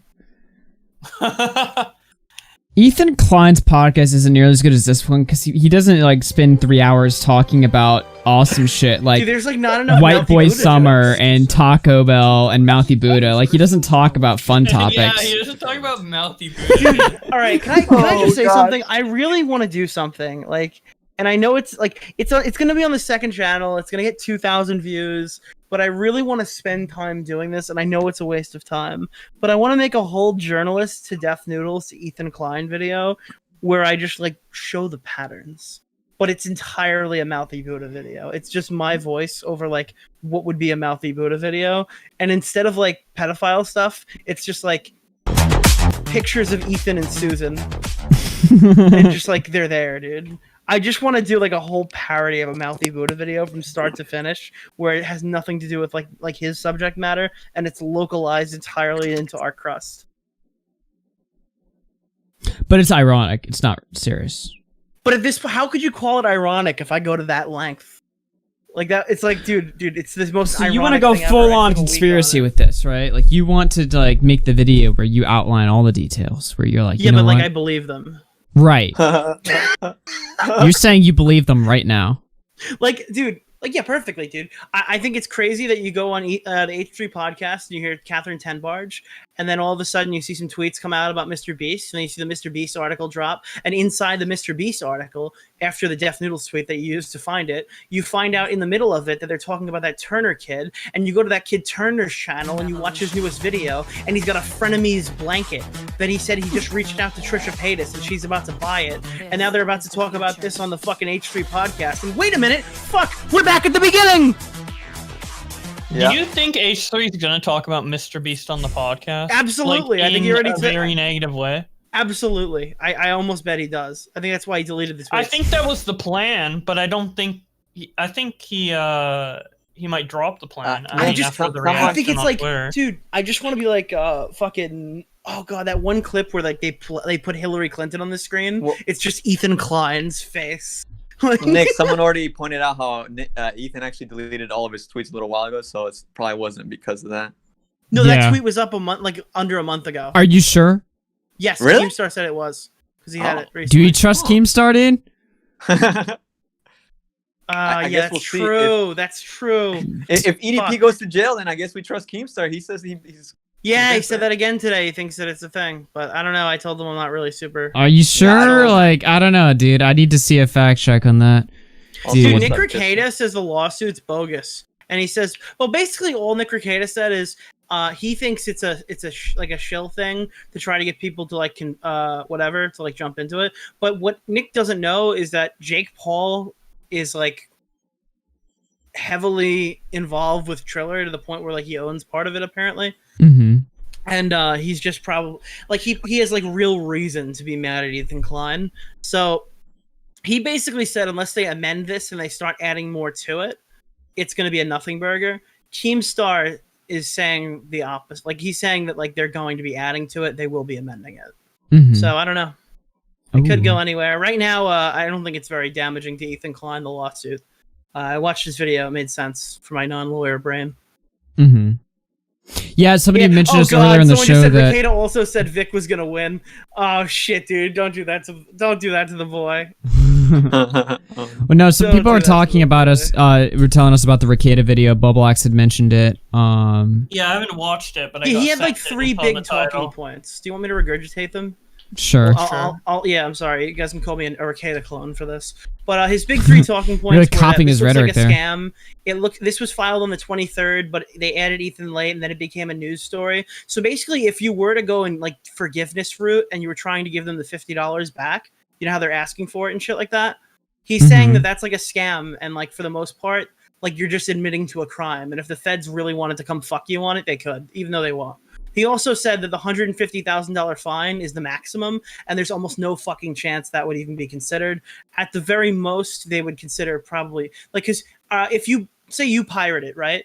Your pirating it didn't cost them $150,000. Your pirating cost them $50. So at most, maybe you're paying $50, maybe you're paying 3 times $50, maybe you're paying about $1,000 total for a lawyer. But that's if you're the run-of-the-mill guy. He believes that in the actual suit itself, they're not showing timestamps, they're not showing any actual information. There's no info section, and that would have to be amended at some point, which Keemstar believes will happen, and Nick Rekieta doesn't because he thinks it's a just trying to goat people into admitting they lied. Mm-hmm. So that's basically it. Okay, that seems to make all sense to me. Attorney Tom, is that Turkey Tom as an attorney? He says it's good. Lawsuit's trash. Good video. Yeah, I mean, they have more legal knowledge than any of us. Just saying, Nick was a Destiny clone there. Yeah, Nick, you really channeling your inner Destiny, Mr. Mediker there when you were reading off Nick's all I just talking Destiny points. Medicared my C, dude. Yeah. All right. I guess that's it. I don't know. Yep. I'm tired. Same. I've got a busy day tomorrow. And then Does anyone have contact with Aiden Paladin? Why would you want that? That's the most random thing to write in chat. I think she follows me on Twitter. I don't really know much about her. All right. Well, I'm going to bounce out of the call. Good talking to you, Edwin. Yeah, same, bro. Everybody else can suck it. Yeah. Fuck you guys. I'm playing. It was cool. Cool to be back. See you guys Thanks next month. for hopping on, and see you all later. Yeah, next Wednesday, same time. Wait, Wednesday? I don't do shows on Wednesday anymore. Whatever. All right. Let me read the last super chats. Oh, let's see. Let's get rid of this. Gamer 932. These crystals are what J-Station gave to Kermit. That's a really old reference. Spiral through 163 says Boblax for live Canada is better than the US. Zombie Penguin through 5 says it's just a bunch of emojis. Cancer culture material right here. Nebius and Sonic through 2 says this is turning into the Scuff podcast. Our podcast, this show is basically like the Scuffed podcast of YouTube. Let's just be real here. Cosmo Jackson through 2 says how do you think I became white? Good one. Oh, Michael Jackson. Good one. Cream Supreme through 2 says I'm more of a Kill Switch Engage fan now. Anime Stage 2 says time to cause cash. Chipotle sucks. Well, your opinion is irrelevant, but thanks for the money. Vicky through 2 says Boblox will be bigger than Nick in 2 years. What, physically? Ah, that's mean. AZTan32 says, as a Mexican, I renew his pass. Half-Master 5, Bubba's getting fat. Okay, I caught up. Alright. Well, like the podcast, sub to the stream.